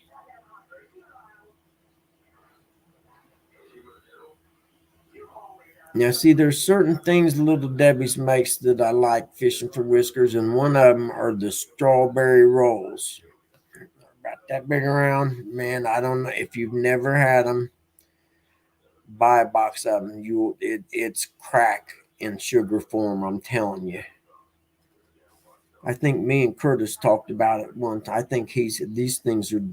I think Jody's had them too. They're the greatest, man. Yeah, actually, that's what Mom and Dad eat all the time, is the oatmeal pies. And those are good too. They're addictive. I knew he was Kelly's dad.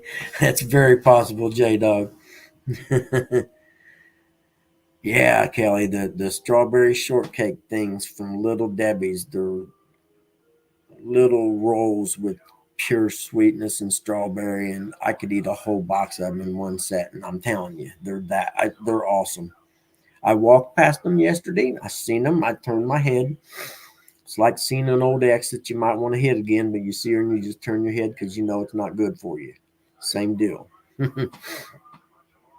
Foosball is the devil. Yes, it is, Chris.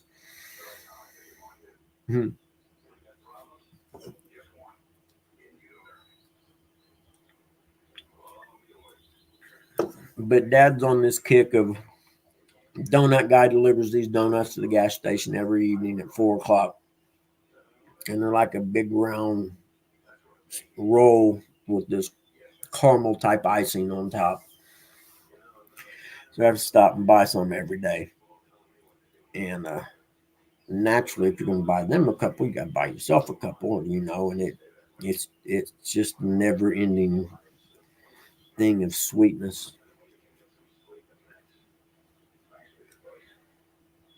Yeah, now the guy who owned the franchise, the Petridge Farm franchise that I delivered for, he had the regional thing for Little Debbie's in North Central Indiana. He had like the warehouse where all the guys come to load their trucks and stuff.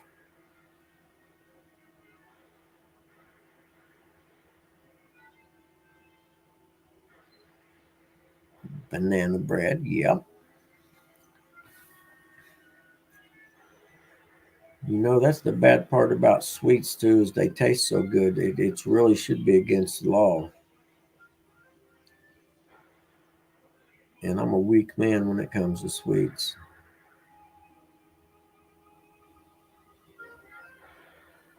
Banana bread. And I do have two, and I haven't fixed them, but I need two. The cinnamon rolls, like you buy in the can and you open up and you bake, and they got the little packet of icing. I don't know what that icing's made of, but goodness gracious. Hold on, Jody. Hey, Jody, have you ever had the strawberry rolls from Little Debbie's? You know what I'm talking about? They're they're the most awesome thing. In fact, I'm buying a box today. I've been talking myself into it. When I go fishing, I'm going to stop and get a box. And if I eat them all fishing, so be it. I have to put me some milk in my cooler, though. I like fried hash browns, Uncle Lou, like you get at the Waffle House. I like mine extra crunchy, though. And I like my fried potatoes. I like them to have a crunch on the outside. Terry B, did I see you already today? If I didn't, good morning.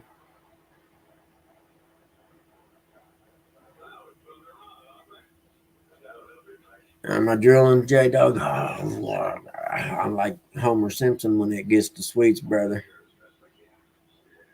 Right, Little Debbie's egg. Jody, I'm telling you, the strawberry roll things are the greatest thing on earth. Kelly, Archway cookies, certain ones, yes, I agree 100%. I like them because they're soft and chewy. But that's one of them too that you only get, the packet only has a few in it. It's just not right to spend that much money and not get more food.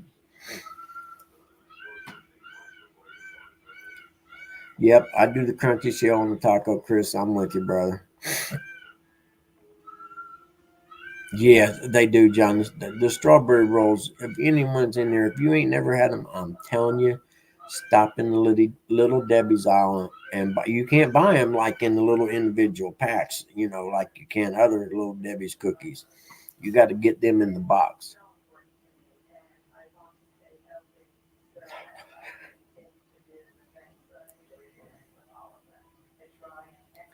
There's a TV, John. I tried turning it down. I'm going to get me some headphones, I think, if I'm going to keep doing this. Did I miss somebody coming in? Tim Maloney or something? Let me see. About the TV, Uncle Lou? Yeah, I know. I'm sorry. It is what it is. Get over it. And I think it's the commercials because you don't hear as much when the TV's on, but the commercials get real loud.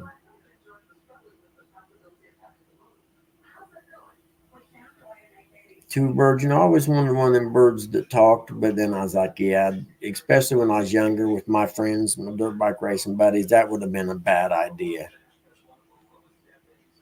because it would have said all the bad words there were.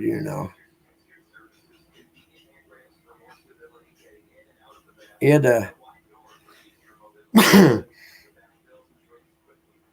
I seen a video that this guy's out in the driveway working on his car, and the cops come up, and he had a bird out back, and it would scream, "Help me! Help me! No, stop!" And it sounded like a woman getting attacked, and someone called the cops, and they come up in the driveway, and he kind of chuckled and said, "Here, hold on a minute." He went out back and brought the bird out. And the neighbor had called the law because they thought someone was being attacked in his backyard.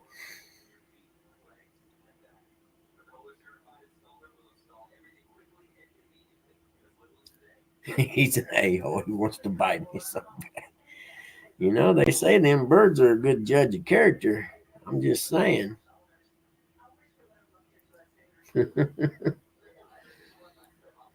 Yeah, we'll work on the noise thing. The first 2 weeks she slept till late, but she got up early today, so it is what it is. I don't care. Life's too short to sweat that kind of small stuff. He growls at you. Nice. Nice. Thing about getting a bird though, man, some of them live a long time.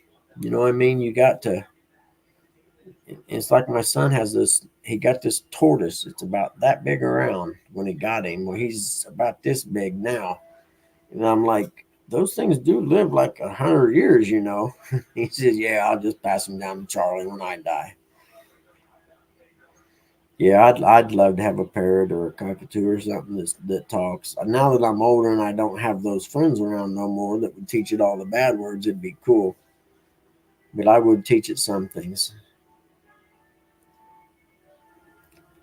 Glazed donut flavored coffee, sugar free and calorie free. That's wrong. Just wrong. Yeah. My cat's chill. He's hiding somewhere because the little dog chases him around all the time. And I keep telling Cat, man, dude, you just gonna have to make his nose bleed, or he ain't never gonna quit doing that. Snitches get stitches, baby. Yeah, it's not a big deal, Lou. I agree, man. You know, but the TV here is on about 30 at all times. So I've actually got myself to the point I don't even hear it no more. It's so loud all the time, not some of the time. And that's about as low as it ever gets during the week. Frozen nut, you know, dude, dag nabbit, I had nutty bars and I forgot to put them in the freezer because I never thought of that before. Yes. And then I did see they had these nutty bar Christmas ones that were white and had like white icing stuff instead of I can't explain it, but I bought a box of them. They didn't last long. But I gotta remember the nutty bar in the freezer. I've never even thought of that. Yeah, I like nutty bars a lot too.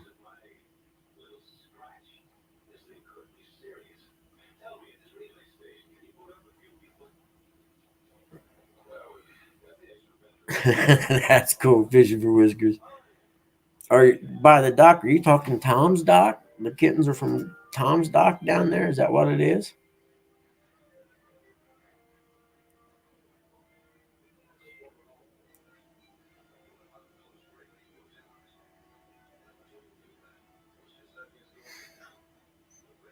I got to be careful some of the when I have a video on or something. If dogs are barking, or like I watched on Patrol Live. It's used to be on A&E is Live PD or whatever, and they got in trouble or something. Well, it's on Reels channel now. It comes on Fridays at 9 to midnight. Then they replay it from midnight to 3. I usually watch the replay one. But when they get the K9 dog out of the car and it starts barking, I got to be real quick and hit the mute button because little guy is up looking around like, where's the dog at?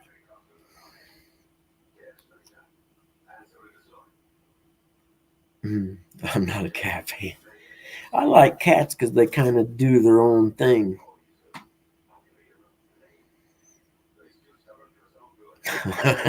Thanks, Jody, for the warning. And you know me, I'm a weak man when it comes to good sweets. I'm doing real good, though. I do got some cookies and cream ice cream in the freezer that I haven't hit every night this week.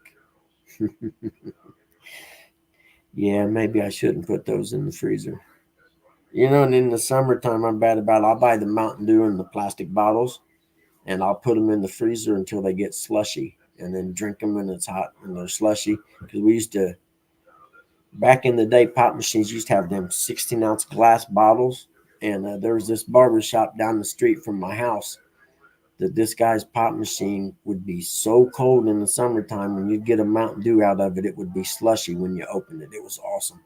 So now I do it here that I'm a grown up. I can have slushy Mountain Dews.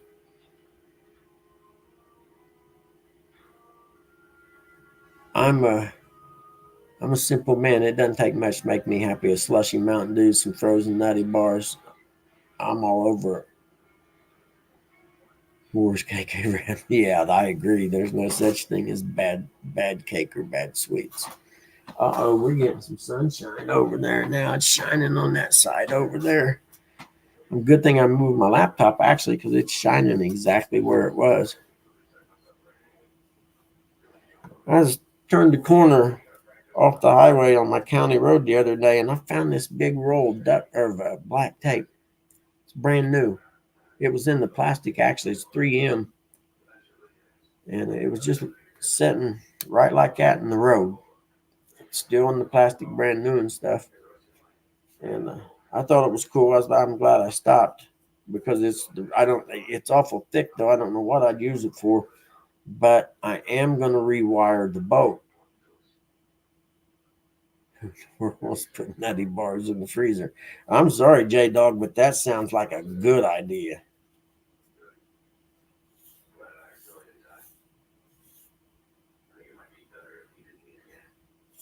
Uncle Lou, my grandpa used to do that with Sprite.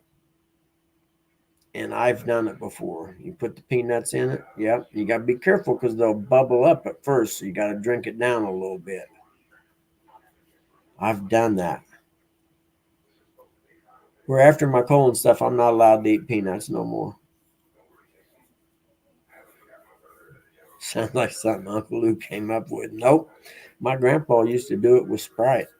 I remember when I was a kid, so I started doing it with Mountain Dew, actually, in the bottle, when I could eat peanuts.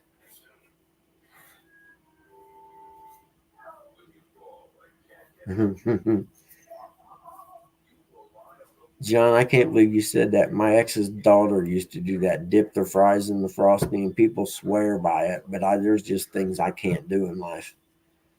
Dipping French fries in a frosty is one of those. And my brother used to gross me out. He would dip his bread in his SpaghettiOs. Like, I can't explain it, but I would literally have to leave the table. I couldn't.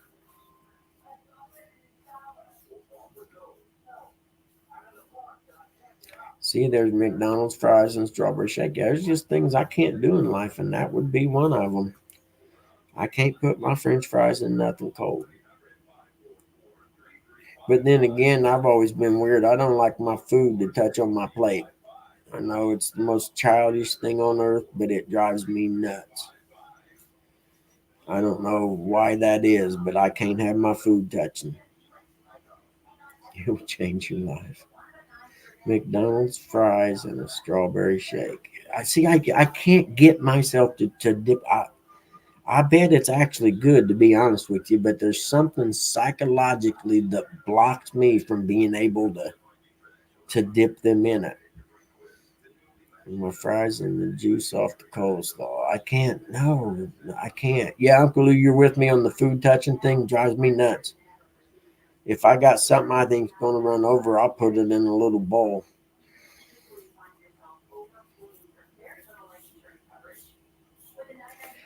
But see, Ashley, I'm telling you, J Dog backed it up with the fries and the strawberry shake and stuff, man. There's something to it because a lot of people do it. And it was mix peanut butter and pancake syrup and make a sandwich. I could do that, John. I could see that. Now, when I was a kid, I used to like bake a thing of biscuits and then put syrup on a small plate or whatever and dip the biscuits in the syrup.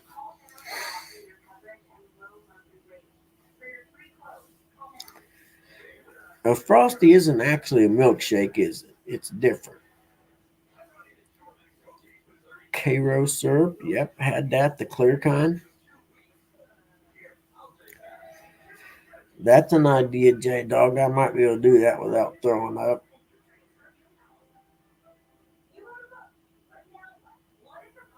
Yeah, the Frosty is not really a shake and it's not really ice cream. It's in between. Now I've done peanut butter and honey too. The dark kind, I've never seen the dark kind. I remember Mom used to have the clear kind because she baked and stuff all the time when I was a kid. But I suppose I'm going to have to try the fries and the strawberry shake because I am a fan of the strawberry shake big time. I mean, I get the sweet and salty together because I get some candy bars from the dollar store that have like sea salt. And I can't explain it. You know what I'm talking about if you see them. And I kind of like that mixture. I can't eat peanut butter. Oh my gosh, you guys are the worst.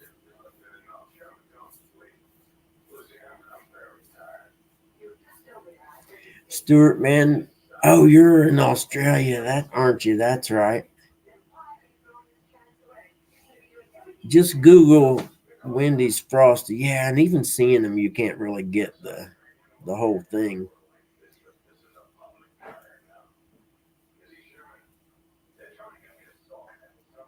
Yep.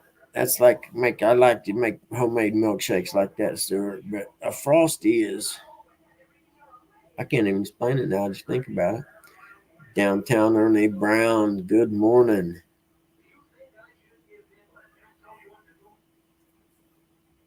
Man, dude, biscuits and gravy is the greatest food ever invented, bar none. There's not anything on earth better all around. It is the number one food to me. Good gravy, though. It's got to be good. Got to have sausage in it. Yep.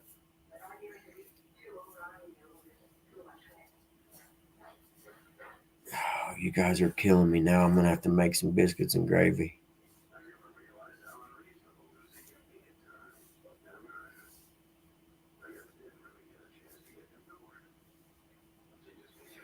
There you go, Fish for Whiskers. It is kind of a soft serve ice cream, only it's a little bit softer than a typical soft serve ice cream.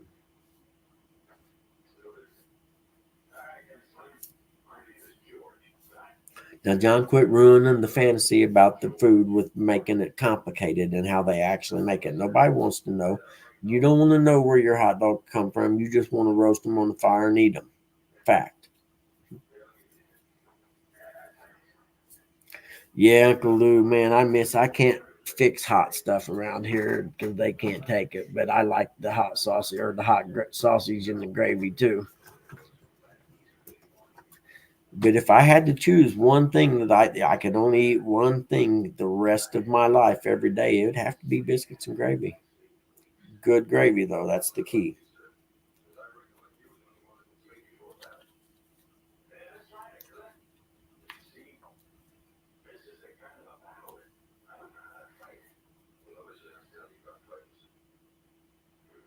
Corned beef gravy. Do you mean chip beef gravy, Ernie? Like the little thin stuff you used to buy in a little packet?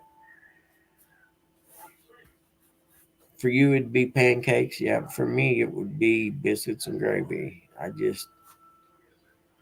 And I can have that for dinner. It don't matter. We fix biscuits and gravy for dinner a lot. Used to make pork chops with biscuits and gravy.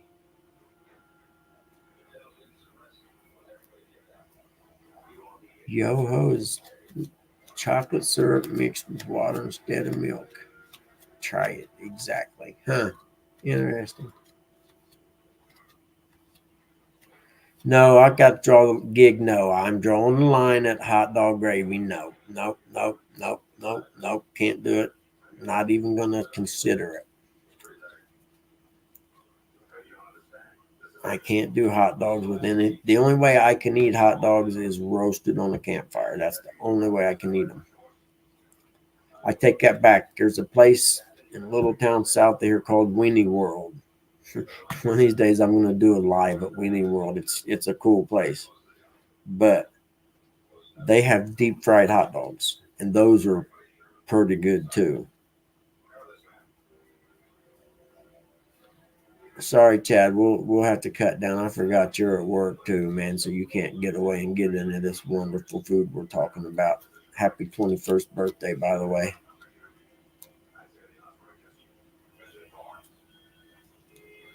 Is your birthday actually today, Chad, or it was actually today? But y'all done the show last night because it's close or whatever. I understand.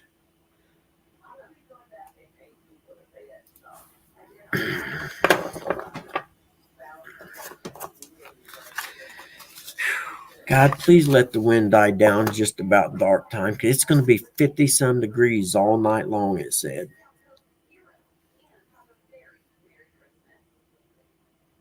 Weenie World. Yes, you do, J Dog. You actually not only want to see it, you would pay money to see that. I guarantee you would.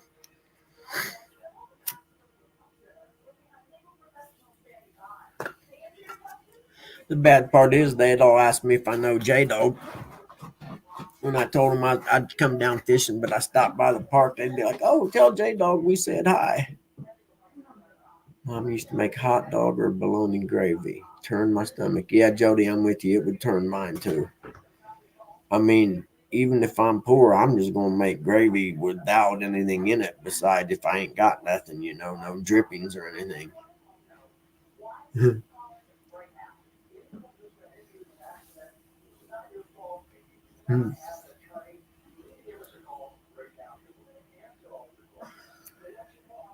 Yeah, I'm okay with. Nope. Now we used to, like when I said we would have pork chops and biscuits and gravy for dinner. We'd use the drippings from, or actually just use the same pan that the pork chops was cooked in and make the gravy in it.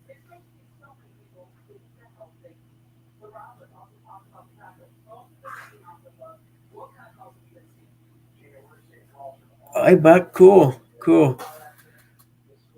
I had the coolest PK Ripper BMX bike, man. I worked all summer to buy it. It had the best everything on it you could imagine. I rode for Goldman's Bike Shop. That was one of them I wasn't real good at though. BMX, I was okay to above average racing dirt bikes, but the BMX I was just average at best.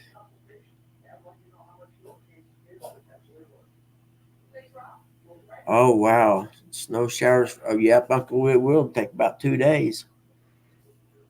But I'm going to look again at my weather because I looked and I swear it said 54 this afternoon, and I kept sliding across through midnight to 2 in the morning, and it said 54 or 52, 50, something like 50 or above all night long.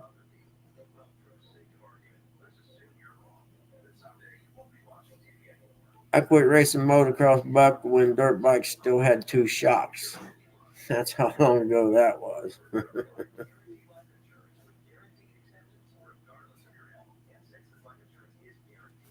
Oh, you better not wake her up. You just get in there and cook it, or do you not know how to cook it?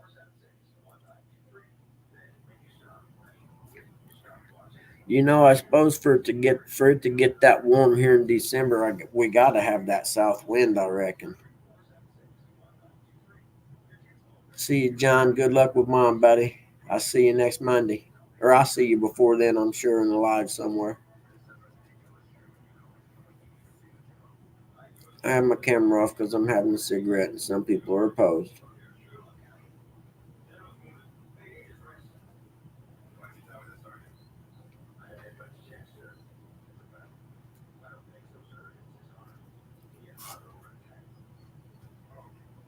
It was funny. I was just talking to someone the other day about Kenworthy's motocross track.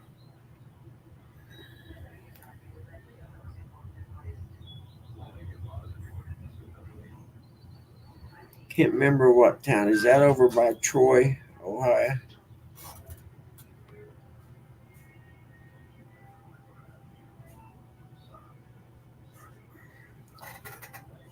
Michelle wants to know if she can come around 12:30 today, Mom. I'm sorry. Michelle wants to know if she can come around 12:30 today.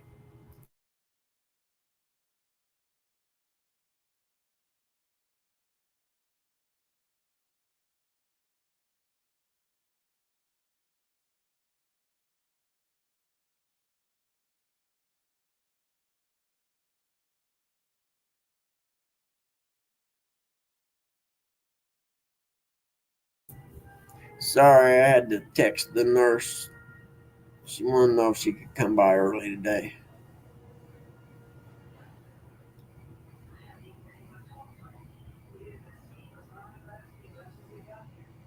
You know, Buck, I'm with you, man. I can remember when I was a teenager, you could smoke on the airlines.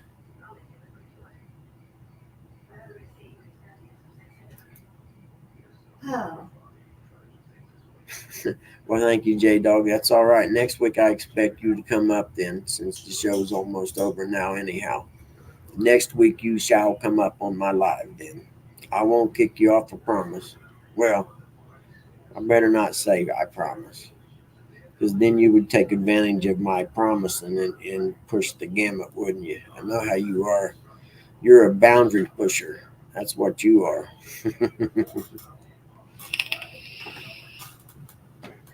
What you doing, buddy? You want to go outside? Huh? You gotta tell me. Is that what you want? Okay. Well, here, you don't just sit there and tell me you want to go out. Okay. Come on. Is that what you want to do? You want to go see if your buddy's out there this morning? Huh? Yes or no? You want to? Huh? You don't want to? You just laying there being cool. There you go, brother. Enjoy. oh, You just holler when you're ready to come back in.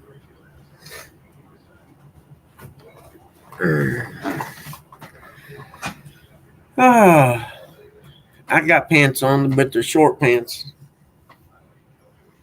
Just basketball shorts. I like them because they're comfortable. I buy them about 2 sizes too big, and they're real comfortable. Oh, what did I do? Nope, that's not it. There it is. Okay. Hey, good morning, Dave. How are you this morning, buddy? Good to see you. I'm not. Somehow I go past 8 every time, but that's all right. It don't really matter, I suppose.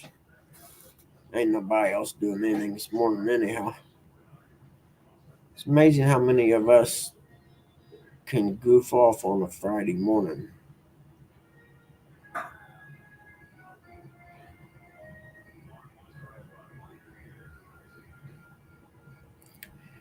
Catfish dog in the house.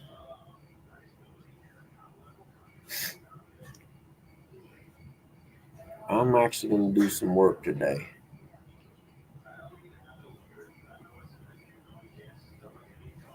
Hanging out the bottom when you stand. That's why I buy the 2 sizes too big, because they're long and they hang down below my knees, so it covers the bases. But I'm glad you said that, because I would have never thought of that. Because I could walk around the house like that and not worry about it. I'm just glad I don't sit on nothing when I'm sitting down. How old are you, J Dog? Wait, you calling us old? Well, I guess you are young. Never mind.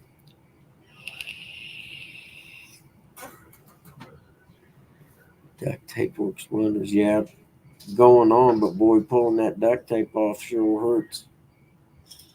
Unless you're one of them young freak people nowadays that don't have no hair.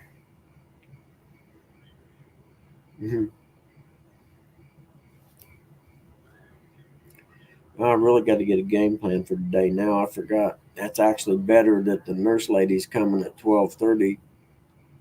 Well, wait, I'll have to leave at 1:15 at the latest, come to think of it. So she'll just have to be here with him. You're 44? Okay, yeah, you are a pup. Youngin'. Let's see, 44, 6 is 50. So I was 16 years old when you was born. Wow.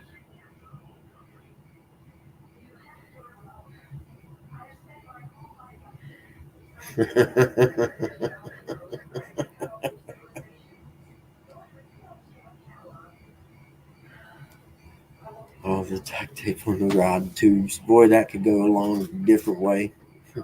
Duct tape on the rod tubes.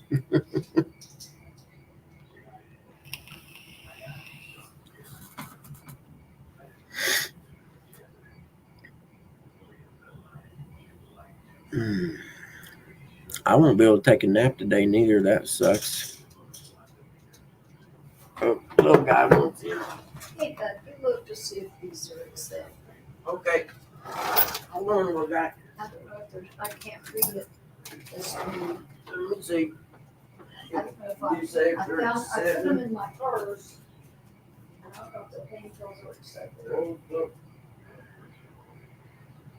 I'll just make sure you don't drop that. No, those are painkillers. Okay. Yeah, those are painkillers. Good thing you didn't take them like Excedrin. I forgot to stop and get Excedrin. That's right.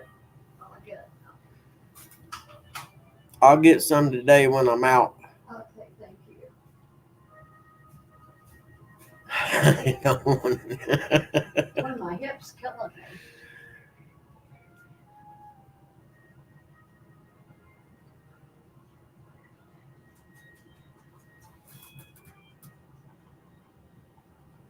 Okay, Sunday night, 30:30. I'll look for that, bud. Do you know what time that comes on? I'll have to write that down.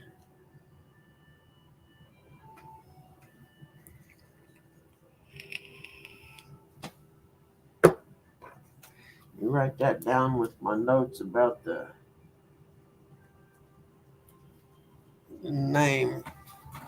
The 6:30 on Sunday. Hold on.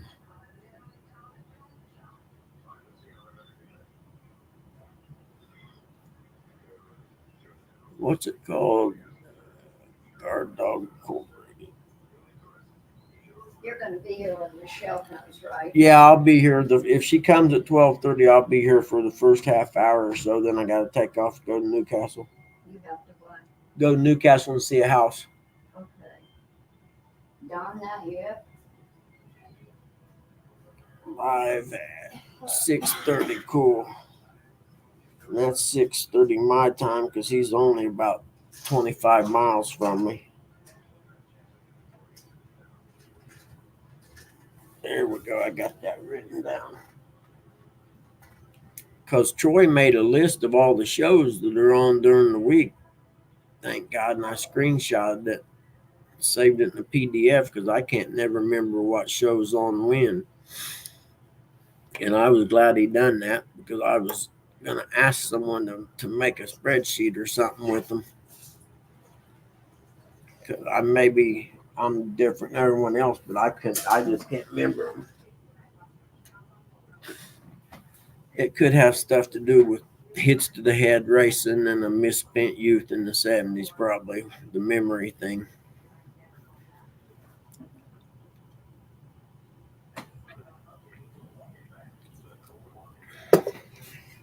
What you doing, buddy? Here, you want to come up and say bye? We're getting ready to log off there, huh? What you doing, huh? There you go. You don't want to sit up here, or you want to face that way, huh? All righty. I see how you are. Good boy, you gonna take a nap? We may be able to squeeze one in from 9 to 10:30. We might schedule a nap.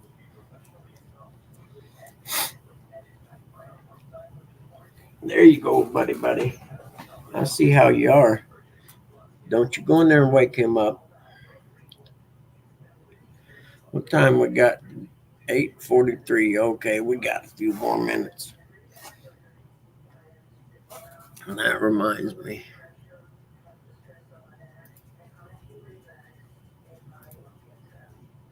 Let's see here.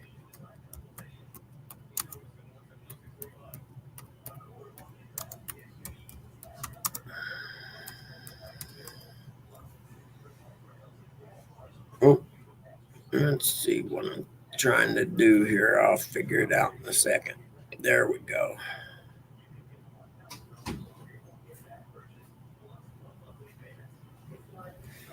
What are you doing, Mother Vine? Oh, it's almost 9 o'clock. I guess I could take another.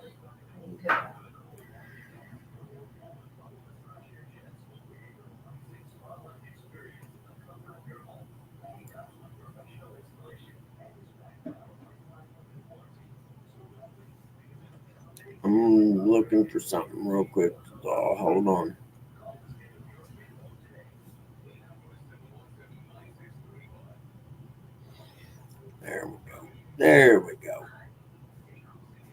Okay, got it. Do what?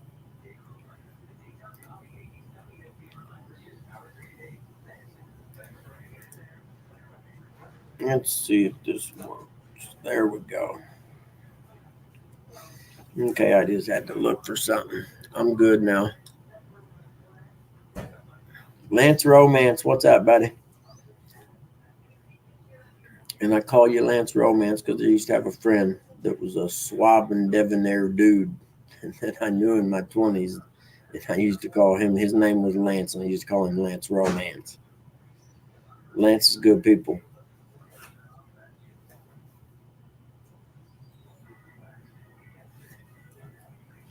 He just sleeps in a little too long, it looks like.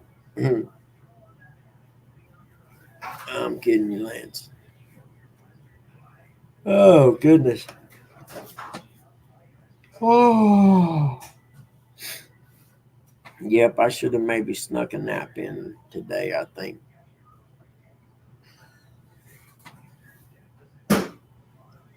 Catfish. Oh, I don't have Facebook. That's why I was about to say I'll go look at that. But I don't do Facebook. I ain't never had it. I use mom has it, and I might use it if I'm looking for something on the Facebook marketplace or whatever. Someone told me I didn't know it existed until someone told me about it. Oh, I gotta quit that. And here's my Bible verse for today, since we don't get one from since we always get one on Hog Leg show, so I figured I'd throw you one out there too. Last week I had it at the beginning of the show, but to be honest with you,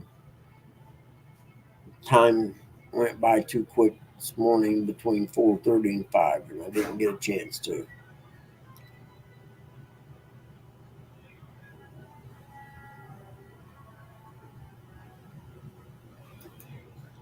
I've been uh, studying Bible verses on joy because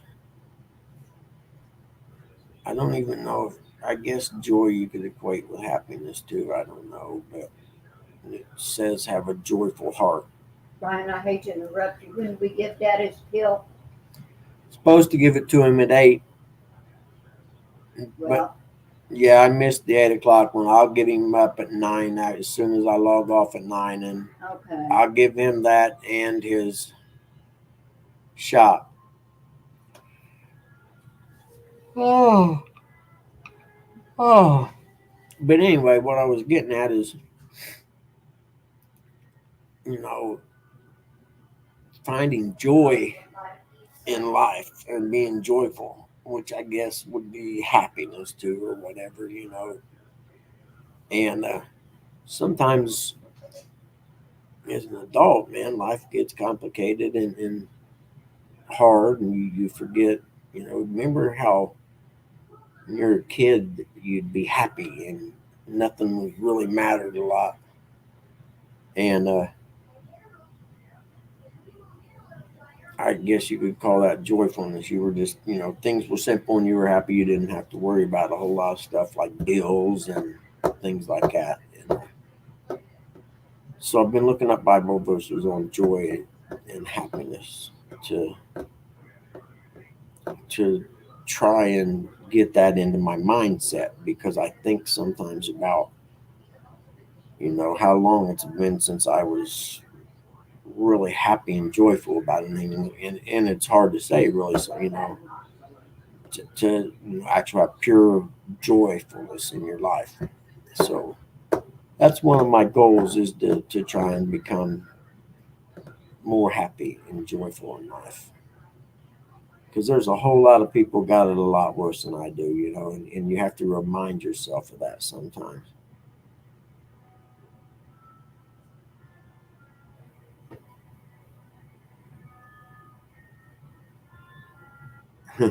Okay, DHH. Now I'll be coming over there to hang out here in a little bit.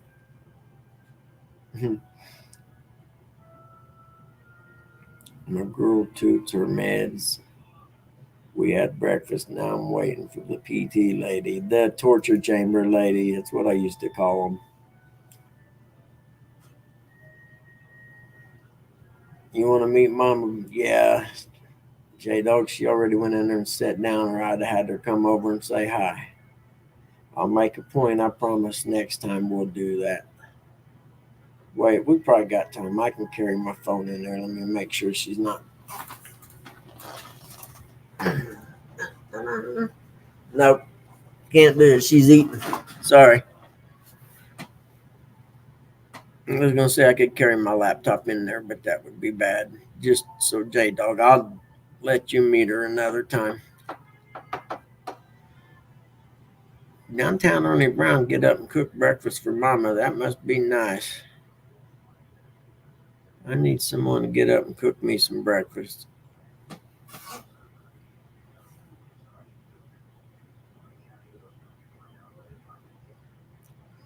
DHA, we'll see you in a little bit, man.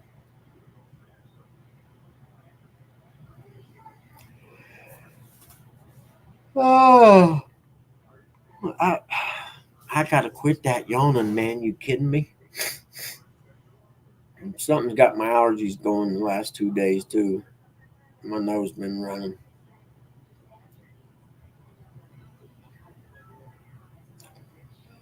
But I want to get, like, if I catch a fish, I want to get happy and fired up about it like I used to when I was younger. You know what I mean? And I don't know if you just become jaded as you get older or what the deal is. I ain't real sure. Oh, your son made it. I didn't know your son was there. That's cool.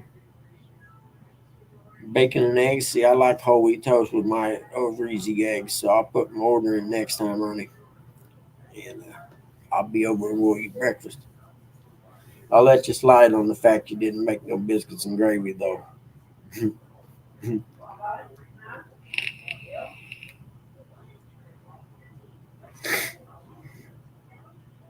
Well, I'm getting about out of words, ain't I? Kind of slowing things down there. It's what, 10 till thereabouts. I hope everybody has a great weekend. If you get to get out and do something fun, by all means, share it. Let us know what's happening.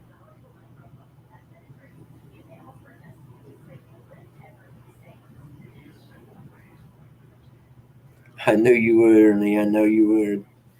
Hey, Kate, how are you doing? Enjoy. It's going to be the end here pretty soon, honey. I'm sorry you wasn't in earlier. Eggs and spam with toast and apple. You know, J Dog, my dad's friend. Yeah, I remember you for sure, Kate. 100%. That's why I said I wish you hadn't come in a little earlier. You'd have got to know people better. Spam. My dad's friend used to eat that all the time. I don't know why they would have eggs and fried spam. Ah, okay, cool. Yeah, do that, Kate, and get with me so we can talk. I do this every Friday now from 5 a.m. till, well, supposedly till 8, but I lose track of time, so we kind of run over a little bit. And these are some, what I call my catfishing family. They're all really good people. And if you get to know people around here, you'll see it's probably the friendliest group of people on the internet you'll find anywhere, to be honest with you. People, just the salt of the earth kind of people.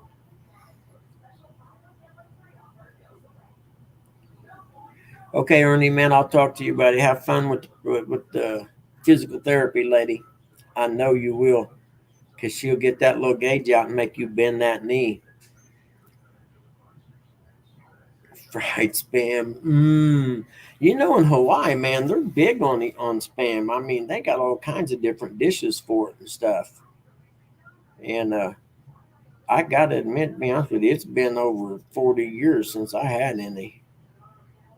And I think maybe I should probably try some sometime. Maybe I have I don't know. I didn't like it when I was a kid, but then again, I didn't like green peppers when I was a kid neither. And as I became a grown up, with the term very lightly used, I like green peppers now. So maybe I should try that too. Maybe some fried spam with some over easy eggs and some whole wheat toast. I might do that now that I think about it. I don't cook breakfast very often though. Oh, Ernie and Chrissy, did Chrissy make the apple butter? J Dog, that's cool. You know, that's something I haven't had in a long time is apple butter. We used to go to these, they'd have this covered bridge festival in the fall in Indiana over in Park County. I forget, there's like 20 some covered bridges over there or something. And okay, Ernie. But it would be a festival, and it they would have vendors and stuff like that, almost like farm markets today. Only it was like it's once a year, but we would always buy a couple jars of apple butter. Dogs down with some of that fried spam. See, I'm gonna have to get some and try it because there's a good chance that my memory of it is wrong, and I'll actually like it. Isn't it kind of salty? Ernie just washed. Yeah, that's true, J Dog. Yeah, but I have to get some apple butter now that you mention it. It's almost too late in the year though to find any, I'd imagine. Well, it is. Heck, it's December. It just don't seem like December right now, does it? I mean, I technically could go to the gas station in a pair of shorts like I have right now and not freeze.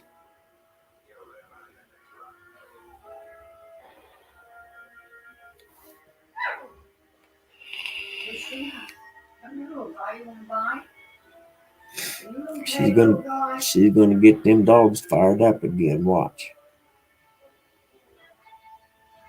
Because she goes in when she starts eating, they sit there and the big dog whines until she gives her some. And I said, and I told her, if you just quit giving it to him when he whines, he'll quit doing it. But what do I know? Okay, guys, it's that time. I'm going to jump off here. I sure appreciate everybody hanging out with me, and I look forward to it next week.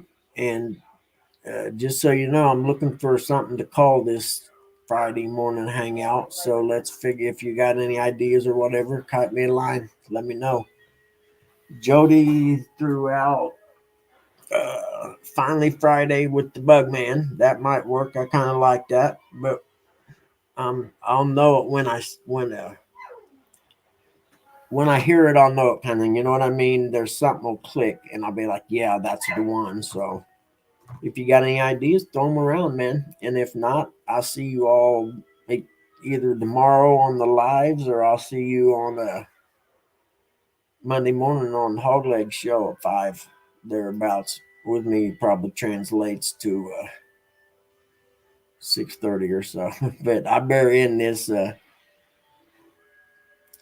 so we can all jump over to what's his name show. See, I'm so horrible with names, man. Let me scroll back up and find it real quick. There we go. Double Hook Angling Show. I always call him DHA, so I never remember the actual name of it. And jump over there if you want. Kate, I'll see you, man. I'm really glad you stopped in and said, hey, it's really cool. And hopefully we'll see you again. If you look under the Catfish people, there's a lot of lives done, fishing shows, and people just hanging out like this, rapping. Bouncing with Buggy. Yeah, bouncing on my lap, Uncle Lou. All right, I got to go, man. I'll see you guys.